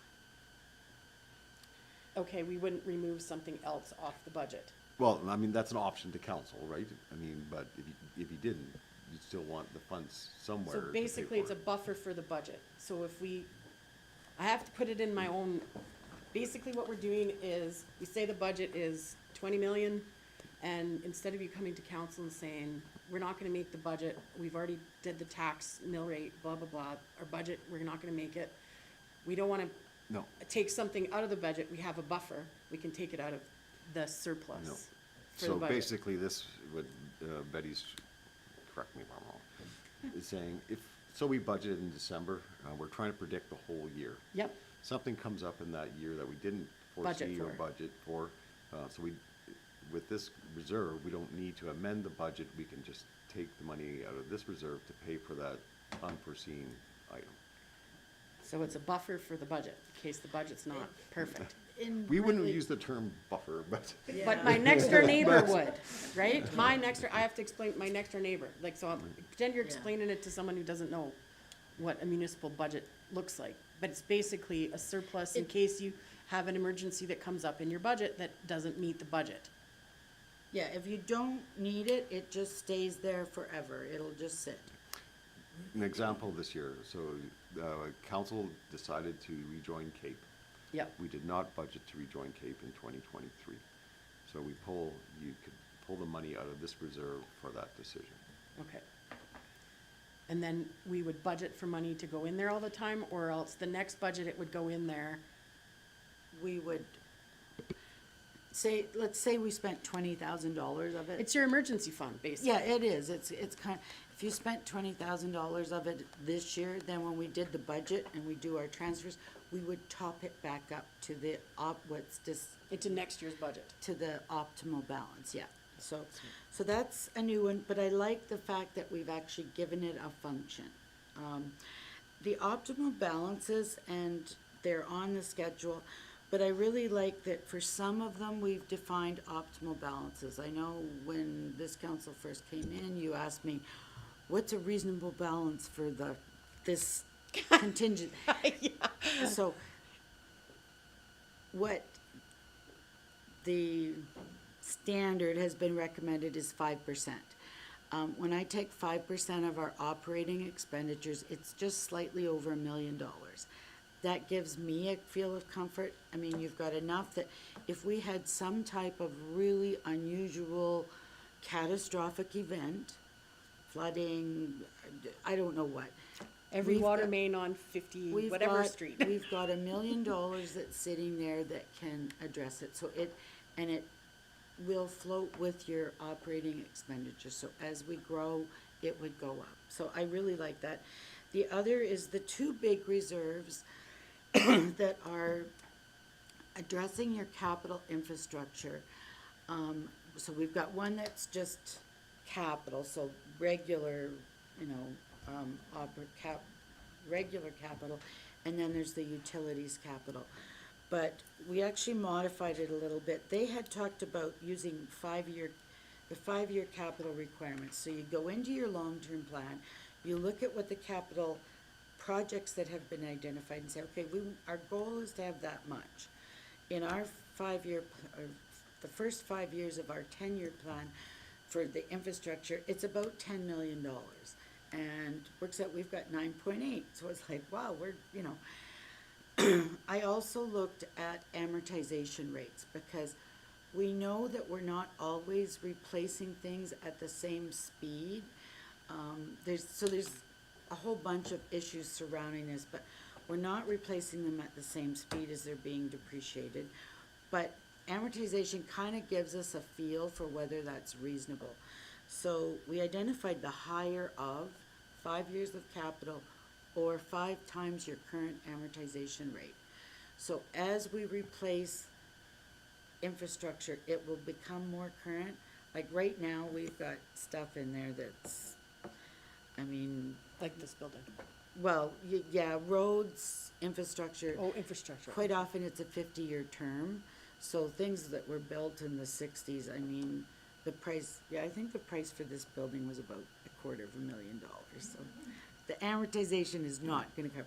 Anyways, so there's the two rates.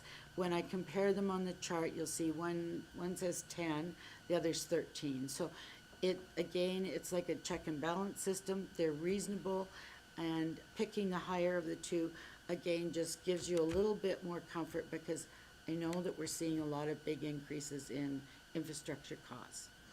So I really like that.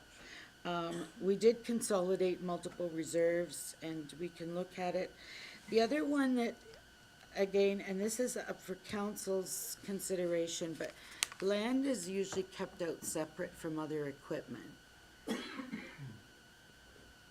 And I actually expanded it and discussed this with the CAO, but expanded it so it can also look for infrastructure development. I know that in the last 6 months, there's been talk about wanting to enhance economic development. You know, do you want to put infrastructure into a subdivision? This is setting aside some money. I arbitrarily set $3 million. So again, council has total control over this. But if we've got a 10-year plan for replacing infrastructure, and we're all, you know, everything's going along, if council was to decide they wanted to do some type of development project, then you're starting to take money away from other resources. So it's like, I kind of set this aside so that if this council or future councils decide they want to do something like that, they have the ability to do that. If they don't, money can be moved and put back into the infrastructure purchases. But it gives you that ability without compromising any of the long-range plans. Both capital and utilities, I've created a reserve called municipal debt allocation, and you've all heard me talking about how, you know, if we decide we need this much space for loan payments as they pay off, we don't want to absorb it into the budget because then if you get a new one, you got to find that money. So it's just saying if there was a surplus to move it into there. It's not a huge one, but I don't think it would hurt to try it. It's something that they were suggesting. And then the other one, and again, this is up for your consideration, but they did have it in the sort of the standards, was to have one called the Council Priority Fund. I arbitrarily put, I think $500,000 in, and it's more to give council the ability, if there's something that is going to move their strategic plan forward, and you really feel strongly about it, you have access to funds that, again, aren't gonna be diverted from someplace else, that you could say, we really wanna do this. It would probably wanna be one time in nature, but it gives you the ability if you wanna do something. So, I guess in summary, all these plans, like when I started putting it together, it really looks like it supports your strategic plan, it supports our budget, the long-range plan, so they all kind of start to feel like they're flowing together instead of standing off on the side. And then the last change that I made was, I did segregate the funds that we received from the solid waste regional landfill closure, put them in a separate reserve, and they will be kept for, we have the post-closure liability that is going to fluctuate every year for, I'm not sure how many years, And then the maintenance agreement, where we are going to get an invoice, and I would suggest that they come out of that until we finish our utility rate study and determine if we can combine that into the existing utility rates. So, sorry, I know that was long, but That was really good. that is the changes. I guess if you looked at the, oh, where did I put them? If you look at the two schedules,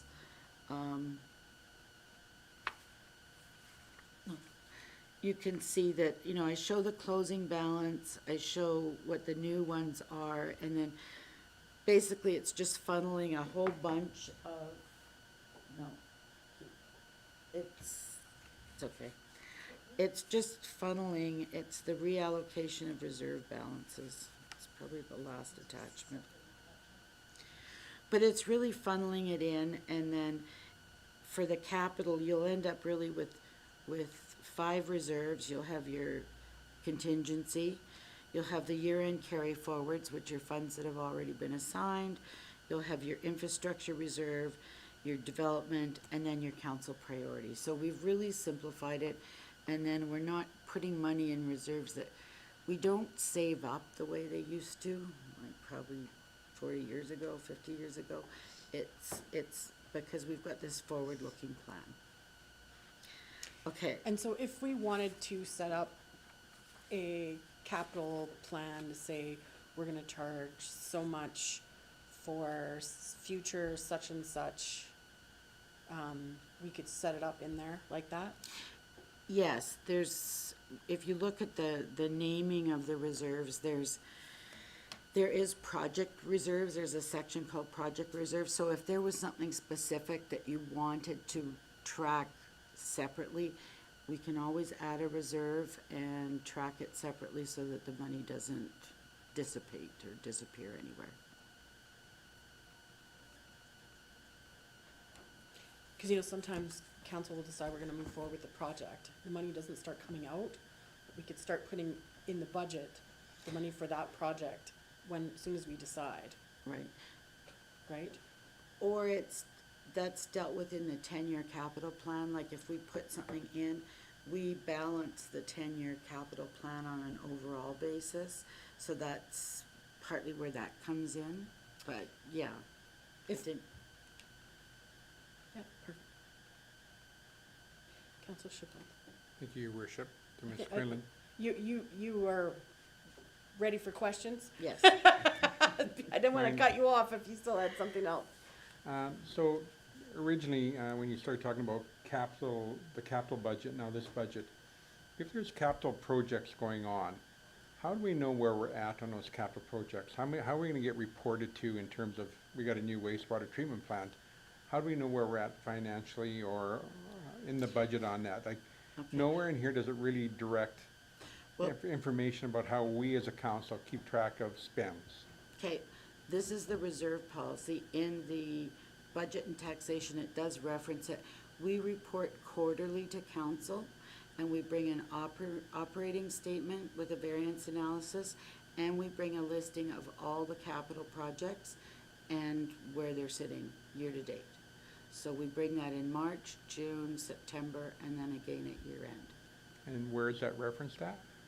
Well, it says in the budget and taxation that we will report quarterly as well as after the year-end statements. Okay. And we consistently bring those Okay. statements as well as an individual capital project listing. Okay, so in particular, I was more worried about the capital projects Yeah. that we're doing and where we're at on that. No, 'cause we that sort of report wasn't in on there. them. And we update that list on a monthly basis, so we do track it. Okay, secondly, my question would have to do with, the policy on reserves doesn't indicate what happens when there's money in terms of investing and ensuring that it's invested. It talks about everything, there's nothing about investments. But when you get into the sheets on like the stabilization and contingency reserve, there's a line item in there that says interest. In some of them they say yes, and some of them they say no. And the ones that say no, I'd question why do they say no? Why they should all say yes in my thought process, because if we have any amount of money, we should be insured about investing it. So So my first question about that is, should that be part of the policy as to what we do with funds in terms of investing? Is that's not addressed? And then the second part is, when it is addressed in the last sheets on there, when it says interest bearing, some say no and some say yes, and I'm not sure why the no. First question, I wouldn't start talking about in what we do with investments in a reserve policy. I mean, I guess it either be different policy or typically, the MGA allows us to invest. I've always been extremely cautious. Historically, I know of one financial person that invested money wasn't for a municipality, but that, you know, I'm not willing to invest in anything could lose money on. But currently, we actually get such a good rate on we've got what we call a MUSH savings account. It's municipalities, universities, schools, and hospitals. The interest rate is so good, it's better than term deposits, or at least equivalent to it, and you can move money at will. So we either do that account, or if it looks like there's term deposits, we do those. But typically really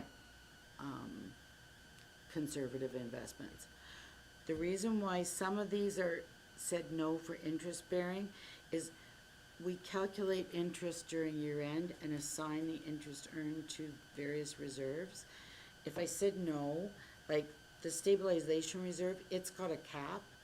So we're just gonna collect all the interest and put it into one of the other reserves. It's not like we're not getting interest, it's just not getting put into that account. Not into that account specifically, so the same with the project reserves. They're just funds that are being carried forward from prior years, so they don't need any extra interest. So any interest earned off of this money would end up going into, like, you know, if we make $500,000 in interest, we just assign it percentage basis, prorate it, and put it into the reserves that say yes. So infrastructure and life cycle, you want to include land and future development, yes. Special purposes reserve, so that said no, because that's just your debt money. If it earns interest, give it to somebody else. Against the council priority funds, I mean, you could have it, but just, I've set it at a fixed amount. Does that make sense? It makes sense. What you've just said, should that not be part of a policy?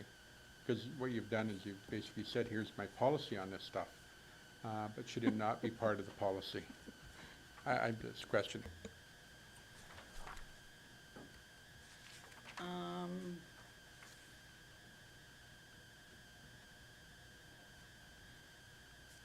.6 says interest is paid to those reserves and allocated, Yeah, I'm just waiting until he's done. and it's based on the average balance of each reserve and the total interest earned on, basically on the operating, our total interest earned, less anything that goes to deferred revenues. Like if we're holding a grant, we have to accrue the interest to it.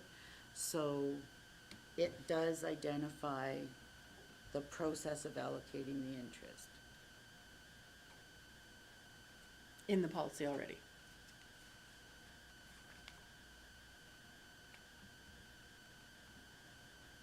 It doesn't talk about how we're going to earn the interest, but I don't think you'd want that in a reserve policy. I'm gonna get you as soon as she's done. Are you satisfied? Yeah.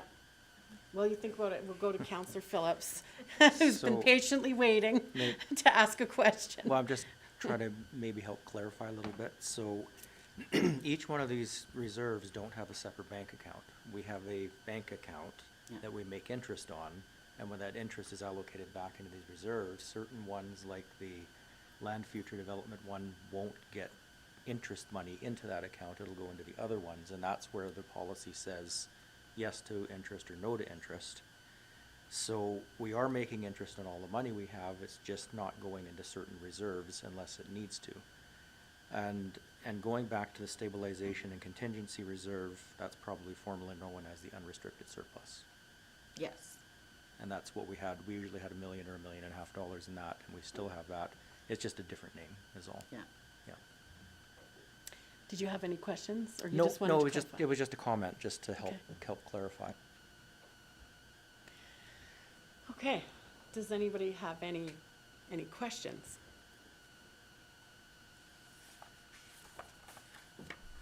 Okay, excellent, well, great job. So moving forward then, that was the conclusion of the 7.3, the reserve policy. If I'm correct, did somebody, We need to make a motion. yeah, I'm just gonna get there, so did you wanna let me finish saying we need a motion for the reserve policy? I just wanna make sure I was on the right policy before I made the motion. Counselor Hutchinson, go ahead, make your motion. Council approves the reserve policy as amended. Okay, thank you. Any further discussion on that motion? Seeing none, I'll call that to a vote. All in favor? And that's carried. So then now we're going to the discussion of the year-end surplus allocation policy 7.4. So this is really an extension of the Yes. reserve policy. The old reserve policy actually identified surplus allocation and had percentages for the reserves. You can see them listed, there was like 20, 10, 10, 5, 20, and 10%. So it was kind of a percentage basis.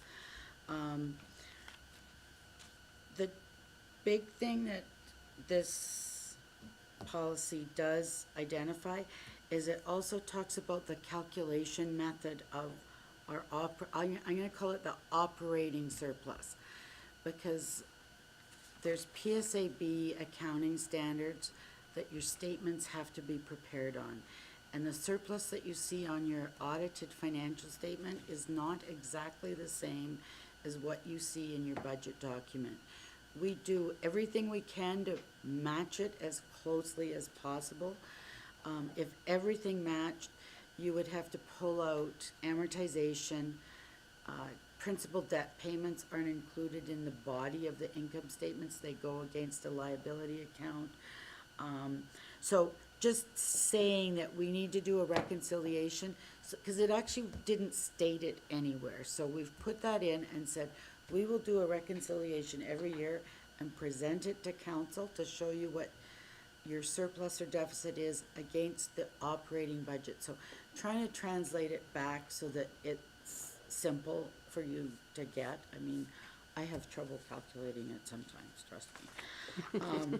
So really, basically this policy is saying, we'll calculate what the surplus deficit is, we'll bring it to council for approval, and then based on the optimal balances that we've identified in the prior policy, we will assign it on a prorated basis based on the reserves that are not at their optimal balance.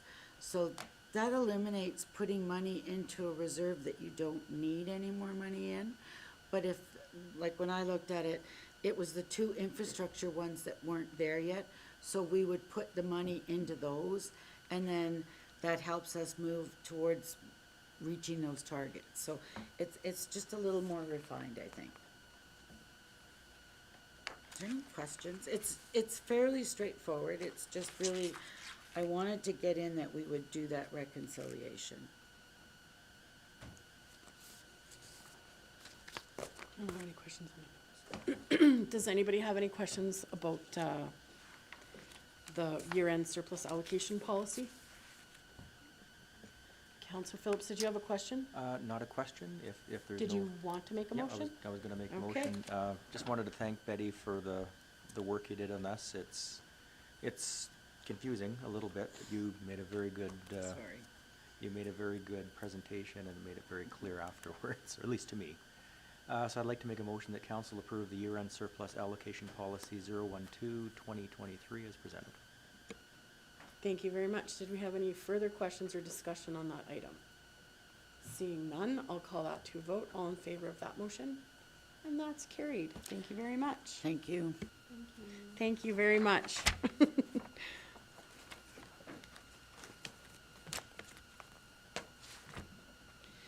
So moving forward in the agenda, we have correspondence for action, an invitation for Westview Lodge 10-year anniversary. That will be happening October 20th, 2023. Councillor Hutchinson, did you want to talk about that at all? Because you're on the Senior Housing Council. I believe it's 2 years late because of COVID, so it got put off on that one. But it's just an invitation for the mayor, if available, to attend the lunch. Okay. And is that open to everyone then? We actually have our meeting this week, so I know more details, but I am, I don't know yet. I'll have to find out. Okay, all right.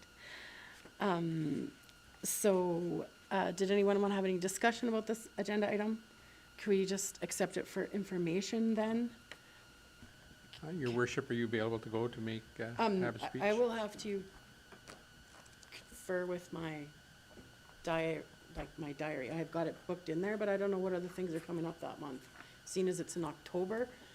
I do know that the RCA Yeah. is that So, Friday for sure. I haven't had a chance to triple double check, and school hasn't started yet, and that always brings on a whole new level of things. Your worship, I'll just make the motion, we accept it as information for now then. Okay, thank you. And then, obviously, if it's open to everyone to attend, right, that would be nice. I'll make if there's no further discussion, I'll call that motion to a vote. All in favor of that motion? And that's carried. So 8.2, a letter from the Chamber of Commerce regarding the, it says Wings and Wheels, but it's the air tours event that the Chamber is hosting for us at the airport. And is there anybody with administration that's talking directly to the Chamber about this event? Yeah, your worship, they contact us of the status and so forth. Okay, so do you want to talk about their request there? Well, there's two requests. One was for staffing. I've already replied to that. We don't have staff available for that, and Clearwater County has advised them the same, so they're looking for volunteers.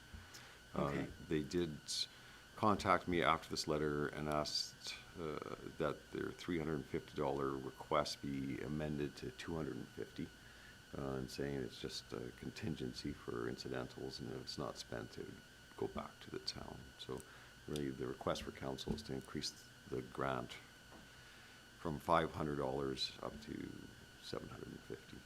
Okay.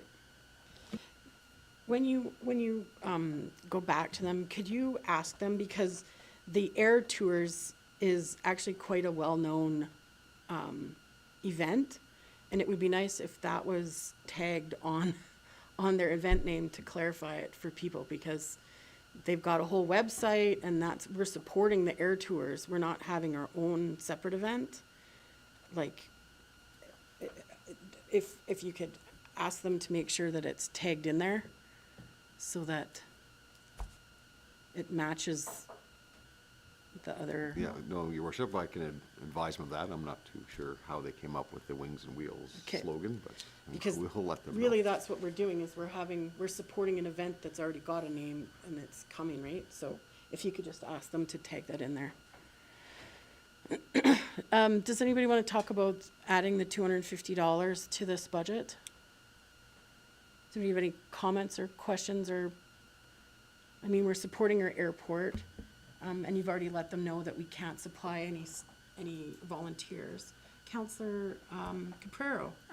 I would be in favor of adding that $250 for them. Excellent. Maybe let's go around the room. Councillor Hutchinson.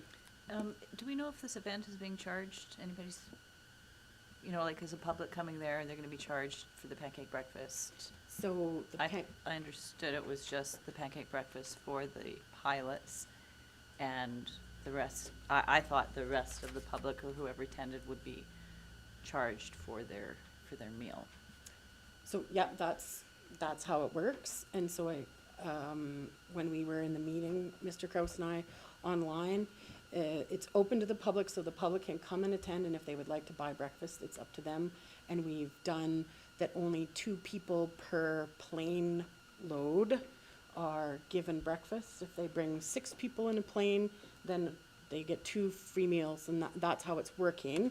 Because some people could travel with 2 and some people could travel with 6. But it is free to go to it if you want to eat the breakfast. It's like every other flying pancake breakfast. You pay for your breakfast. I think it's more of like she's reallocated her costs and found out they're more money. Is that correct? Like, I haven't, Yeah, Your Worship, my understanding is also the participants who are bringing their car for the car show would also get a free breakfast. So they've kind of combined the 2 events into one. oh, okay. Is there any indication, like, where does the money go that they're raising, or is that just going back into the expense? Any, As far as I know, it's just to cover the costs. okay. That's clearly what was discussed when we had the meeting about a month. I don't remember where you had the meeting. Before you went on holidays, so whatever day that was. That's why I'm, like, none of this was discussed when we had the follow-up meeting. Did you have a further question? So, Councillor Capero, as soon as you are in favor and nobody's said anything against it, did you want to make the motion? I will make the motion that we instruct administration to let them know that we will increase our grant to them by $250. Thank you very much. Is there any further questions or comments on that? Councillor Chappelle? The letter I'm reading is 350, so I'm not In- sure, but you said 250? Oh, okay. Yep. Yeah, that's why I asked if you'd heard it. So with that, if there's no further questions, I'll call that to vote. All in favor of that motion? And no opposed, so that's carried. Thank you very much. Correspondence for information. I just want to go over. I don't have an 8.3. Do we have an 8.3? Your Worship, so that was We didn't have an added- 8.3 on No, Thursday. That was added after our meeting, and it's a letter from, Oh, Alberta I added that. Alberta Transportation, Yes. For a meeting over at Alberta municipalities. Sorry, I didn't update my agenda, or I did, it's just at home on the table. So, I mentioned actually to MLA Nixon that we haven't heard from, the Minister of Transportation regarding our letter. We haven't heard back, so then now we have this request. So I think we should go forward and book some time to meet with the Honorable Minister of Transportation, Devin Dreeshen, and get talking about Highway 11 through town, because we still have some outstanding questions on that. And then there's is there still a few outstanding questions about the transportation study? They haven't responded whether they're doing that, right? Your Worship, I'll be providing council with an update on their operational study in my report later. But I think the other issue is 60th and 11A, that intersection. There is still a priority for the municipality. So Okay. they're asking for 3 priorities, so that could be the second one if council wishes. Okay. Are they responsible for the update of 11A, which I call the 4-lane through town? That is a provincial responsibility. Okay. It's terrible if you're in that lane. Anyways, so we would like to move forward with a meeting. Does that sound fair that we book that to everybody on council, and then we'll come up with our 3? Do you want the 3 topics now? Tracy says yes. So our 3 priority items are going to be Highway 11 through Rocky Mountain House, 60th Street intersection with 11A, whatever that's called. That's the one you mean, right? The 4-lane at 60th? Okay, and do we have a 3rd priority? Maybe just the maintenance of that, actually 4-lane, it's really rough. Councillor Chappelle? Well, I think we need to talk about Highway 11 and 22 north, that intersection. That always seems to be, especially on a weekend, it's like a wait and wait and wait kind of intersection. I think it just needs some attention. I Yes. know it's in the county, but it has issues. Yeah, well, the hope is that they'll extend Highway 11 and address that. It could be part and parcel of that same discussion on that one issue, if there was another issue that we wanted to discuss. That So be- sounds good for the third issue. Counselor Auld, did you have something different? No, I just want some clarification on the conversation about Highway 11 through town. Is it just the feasibility study or an actual functionality study, or is it pushing to have the 4-lane brought through? Because they've already said they aren't gonna do that, so I'm just seeing what the actual discussion is. So we haven't heard back from them about the transportation study yet, right? So the operational study? So- Sure. Yeah, we're, so. Yeah. So administratively, they've done an operational study. They've advised us that they complete that. And they're meeting staff on September 20th to go through what they are finding as recommendations. So I don't know what the study says right now until we meet with them on September 20th. And I think what council's looking for when they meet with the minister is to do a functional study of Highway 11 through town. Because if it's a study, then at least it involves our business owners, because there'll be a public engagement process. Okay, so, so then if we could clarify that for administration, that for the first most important thing is the functional study through the town of Rocky Mountain House. Have they told us, like I was gonna look on the website the other day, but I didn't, where they're gonna end it yet? The twinning? Like A just says on the west side of West side Bernie's. town, we have not seen any drawings or where they're actually gonna start narrowing it back down. I would like to question that, you know. Right, we don't want it to end at the curve. Or whatever, what are they gonna? So, does that make sense to everybody on council that we're gonna ask about the functional study of Highway 11? We're gonna ask about the intersection of 11A and 60th, and some maintenance on that 11A? Or is there another topic that we want to address while we're in there with our 15 minutes? I mean, if we have extra time, it would be nice to talk about the light standards on Highway 11. Sorry. If we have time during that meeting, it would be nice to talk about the light standards on Highway 11 that are rusty, to see if we can get the highways to do the government to do something about that. Well, yeah, I was thinking more like the flashing yellow lights at Rainbow Ford that some truck hit and they're hanging there precariously with half the sign missing. Okay, so we'll bring up any other items that come up for maintenance and that. Does that sound fair? So we'll make a motion I'll make the motion that we reply to the Office of the Transportation Minister that we would like to have a meeting and that we do have the 3 items as listed. Or, yeah. Counselor Chabelle, did you Just want have a to? question before the motion. Yeah. This is for clarification, if I can, Your Worship, from Absolutely. Mr. Kraus. So in my notes here, I have that a second company is doing the feasibility or the functional planning from Highway 22 at Paderni's Corner into where they're going to end here in town. And when I spoke to Chris Feller from there, he indicated they're going to have late summer their report. So is the report we're getting to do with in Rocky Mountains or coming to Rocky Mountains? The one that you're indicated you're meeting with, you're coming out. The operational study that we're meeting about is within Rocky Mountain. Okay. Yeah.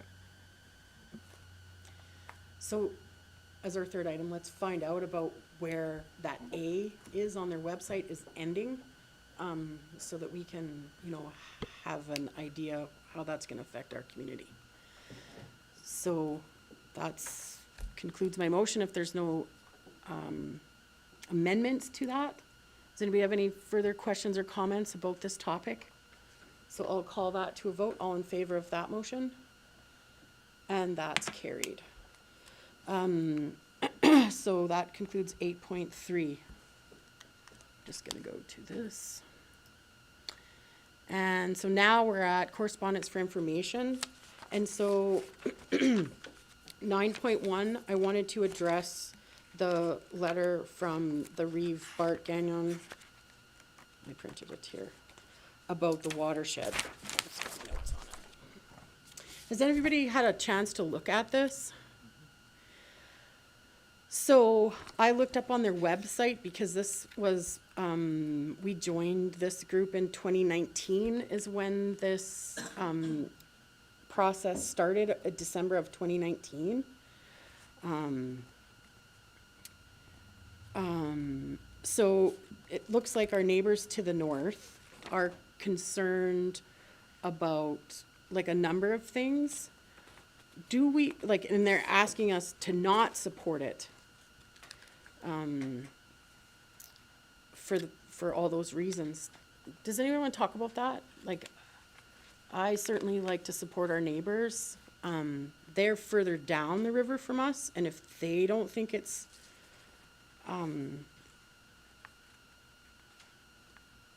yeah. What do we think? Like, maybe previous council could enlighten me about why we're in this. It just, to me, it just says that it's a heritage river system. And what does that, Mr. Kraus, do you know what that changes for us? Like, I looked on their website, I could find nothing. Your worship, from my understanding, it doesn't change anything. It's a designation of the river. I think Brazeau County is the only municipality along the North Saskatchewan River that has actually opposed it. So Lake Clearwater County has supported it, so.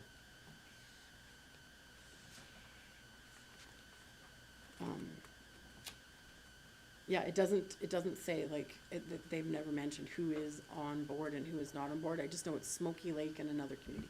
Councillor Phillips, did Yeah, you have so some the- information about this? Like, Just the presentation we had from Mr. Scholl, I believe that was a month or two ago, was just an update as to what's going on with this river designation. So, you know, based on his presentation, I don't have any concerns with proceeding forward with it. And, you know, if Brazeau County is the only county that's not in favor of it and the and so, multiple ones are. do you know that? Like, where do we find that information out at? I would think asking Mr. Scholl would probably be the best source of information. Yeah. Okay. Like, I didn't have a chance to talk to Bart. Sorry, Councillor Hutchinson. I had received the email from Kyle that had a lot more details on that. I didn't know, I thought everybody else had gotten it. You did get with the agenda package and all? Oh, yeah, all that stuff. So it says in there, gives quite a bit of the history and kind of answer any questions that we would have on it.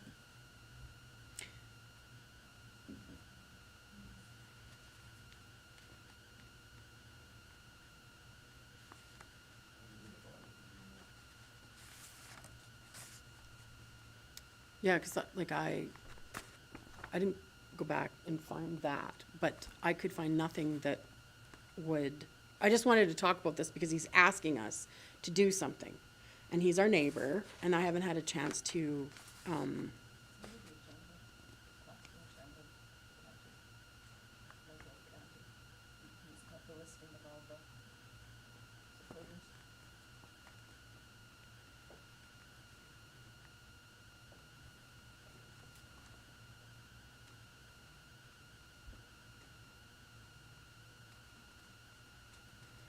do you want to table this for next meeting? Okay. I just want everybody, so how about I put a motion that we put this on the agenda for discussion for next meeting, and I'm gonna reach out and talk to Bart, and then we can get all the proper information without making assumptions or conclusions to it to see why and what's going on. Does that sound fair? Councillor Boniface. I guess I feel personally that for my own sake, I do not need to wait. I'm agreeing, I feel you're right, we need to support our neighbors, but this is something I don't feel I can support.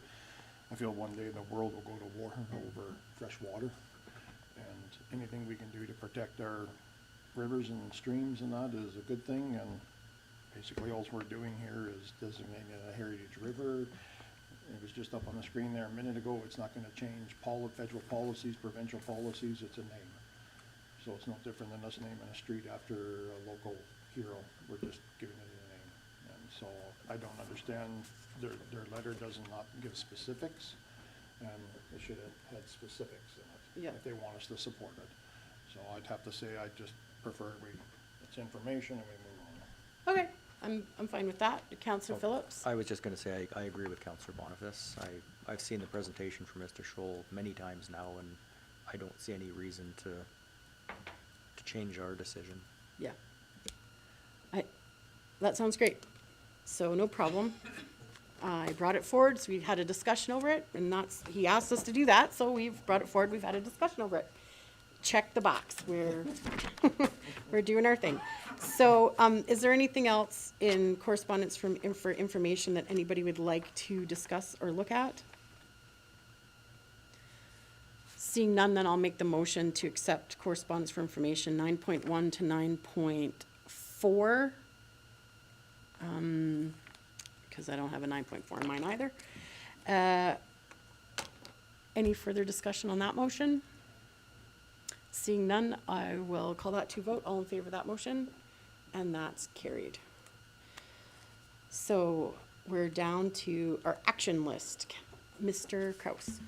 Yeah, thank you, Your Worship. So just an update on the open items. So the resolution to discuss industrial land, that is scheduled for the September 12th Committee of the Whole meeting. The airport terminal building, I have met with Clearwater County, the architects and engineers, and they have initiated the starting the draft drawings for the new terminal building under the parameters. The next one, to reach out to the county administration regarding the medical clinic. We have had that meeting, and we'll be meeting the physicians, I believe it's September also. I'll have to verify that date. And I think we are still waiting for internet line to get into the RCMP building before we can look at criminal record checks. Thank you very much. Does anybody have any questions about the action list for August 15th of 2023? Seeing none, would somebody like to make a motion? Councillor Boniface. And we'll make the motion to accept the action list as presented. Thank you very much. All in favor of that motion? And that's carried. Do we have any administrative inquiries today? Councillor Chappelle. Your Worship, if I could, to Mr. Kraus. Now that we got the new bins out, the new recycle bins, one I've had many concerns about, where's our garbage go? We pick it up, we diligently work on our households, separating and doing whatever.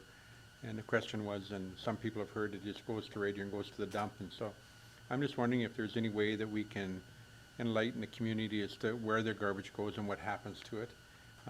Some way, I'm not sure if maybe on utility bills or whatever. It's just one of those things where there seems to be a perception that maybe we do all this work for nothing. And I just want to make sure that, I have no idea where it goes. They ask me where it goes, and I have no idea. No, so Your Worship, to Councillor Shipley, we can definitely inform the public of where it goes. It does go to a waste, or not a waste, a recycling sorting facility in Red Deer. So. It's in our FAQ on our website. Oh, I thought we, okay. Because I answered this question very differently. And it is here. Your scrolling's making me dizzy sick. It goes to our mixed recycling, which is picked up curbside, goes to Capital Paper in Edmonton. They don't just accept paper, they also accept the rigid plastics 1 to 7 and tin and things. It is in the FAQ on our website with regards to recycling, because this is a question that we do receive. I cannot recall actually if I included it in this month's newsletter or not, that particular piece, but there was quite a bit of education about what you put in your blue bins. And we may just not have had space to say, where does it go? It goes here. Same as with our compost. Several councillors who are returning have been to that facility, which is an hour away, Stickland Farms in Penhold. It's a pretty cool process how quickly it's turned to dirt in 28 days and then gets spread on the field over the course of the following 12 months.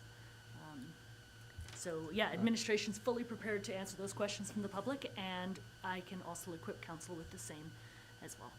So one of the questions that came when it talked about dirt that we accept in our green bins, cat litter boxes and dog feces and all that kind of stuff, which they said if it goes to an area where it gets turned into dirt, that doesn't make dirt good to grow any kind of vegetables in, and or animal feed and or human feed, and I'm going like, I don't know. So just another question out there if you're looking for answers, or they're just saying that the green bin should only be items that are compostable and not feces and kitty litter and stuff like that does not compost well for growing stuff. So our list of accepted items comes directly from the farm.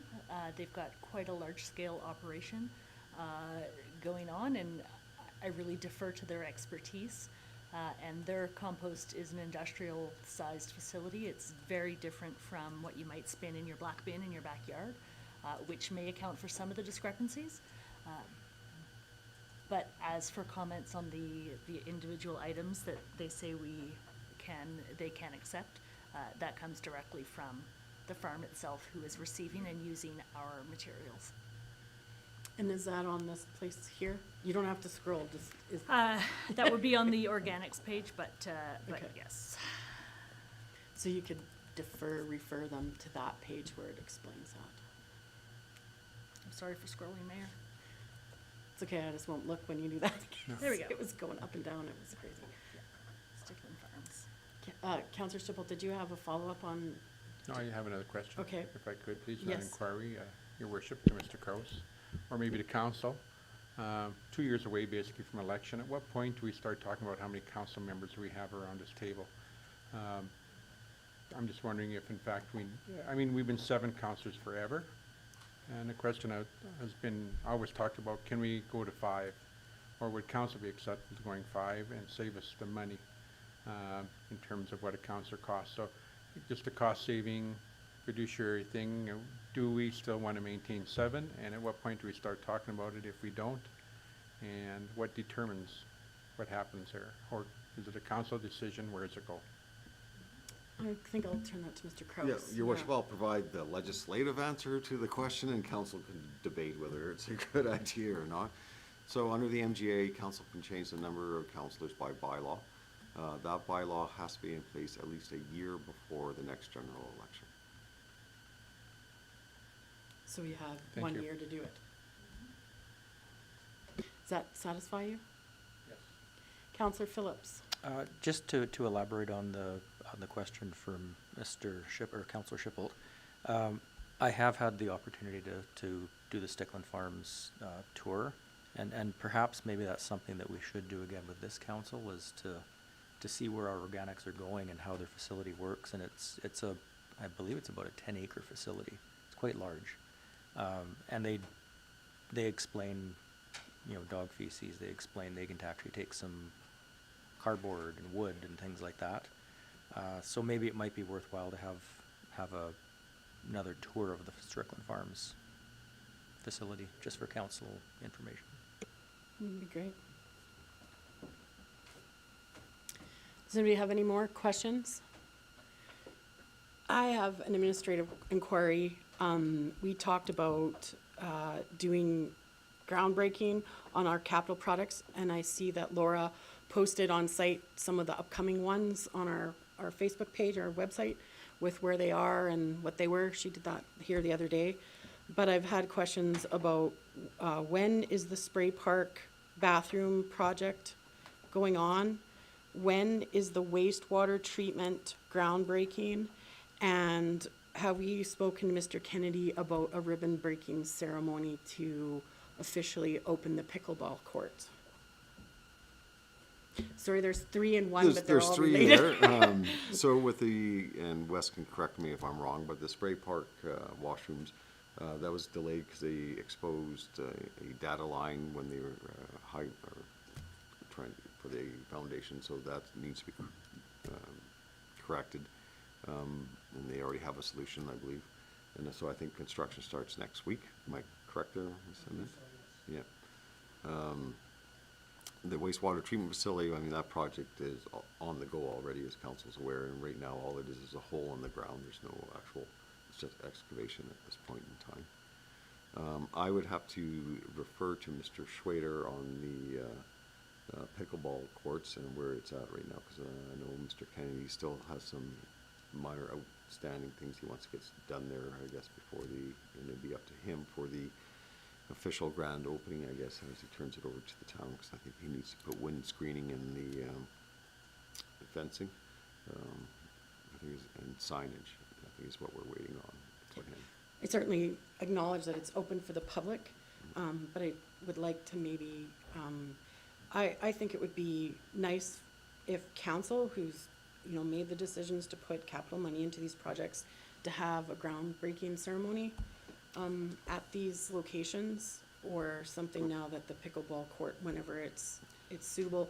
Be nice to do it not in winter. I realize that the pickleball court's already open and the public are available to use it, but I certainly would like to celebrate, you know, some of the work council's done in improving our community. Yeah, your worship, absolutely, we can arrange for that. My recommendation to council would be for the Spray Park washrooms and the wastewater treatment facility, that the county also be invited to that photo, because for the washrooms, they are 50% funder of the project, and of course we just signed the wastewater agreement with the county where they're contributing $2.7 million to the wastewater treatment facility. So if council wants us to do that, we will proceed with that. Yes, I think that would be great to show our partnership on those capital projects, and that we're moving forward, and now we're working hard to improve our community. It's good PR for our community when other, you know, investors might come along and look and, well, they're building this, they're doing that. You know, let's do some official announcements of how hard we're all working. Thank you. Do we have any other administrative inquiries? Councillor Boniface. I just wanted to say thank you to admin for the blue bins, and please pass on our thank you to Rob and his crew for doing it in such a timely manner. And I have one small question. In my little area, everybody kind of puts their bins out and it gets kind of crowded and it's kind of hard to decide. Can I paint a flower on my bin? Is that allowed? Personally identify your bin. Yeah, thank you.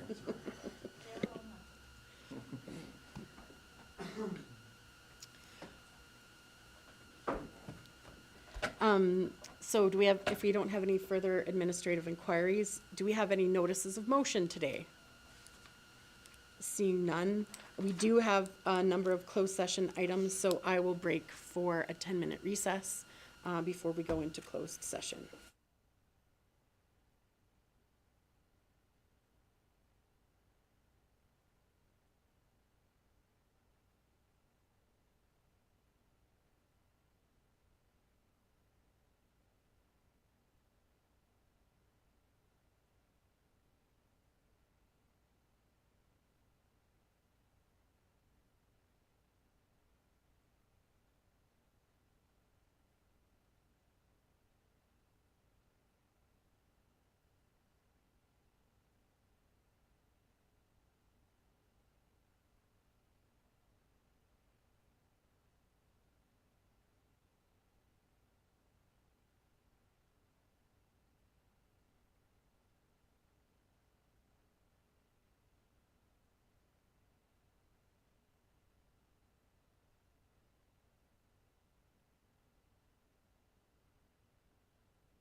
Thank you very much. Welcome back to the Town of Rocky Mountain House.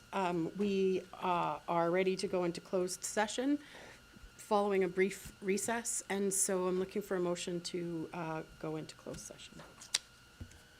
I'll Councillor make a Sh- motion, we go in camera. Thank you very much. All in favor of that motion? And that's carried. So now we're going into closed session.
Thank you very much. We've just come out of closed session, and resulting from those discussions, we have 2 motions that we need to address, and I'll turn to Councillor Phillips first. Yes, I'd like to make a motion that council approve the design and construction agreement with the Rocky Mountain Bike Park Society. Thank you very much. All in favor of that motion? And that's carried. And we have a second motion coming out of council today. I'll turn that over to Councillor Hutchinson.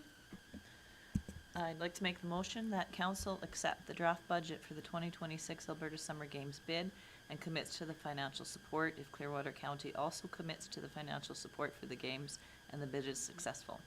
The town and county facilities will be at no charge to the games. Wait a minute. Yep, that's what I wanted. Thank you very much for that motion, and I'll call that to a vote. All in favor of that motion? And that's carried. And that concludes today's meeting, so meeting adjourned. Thank you.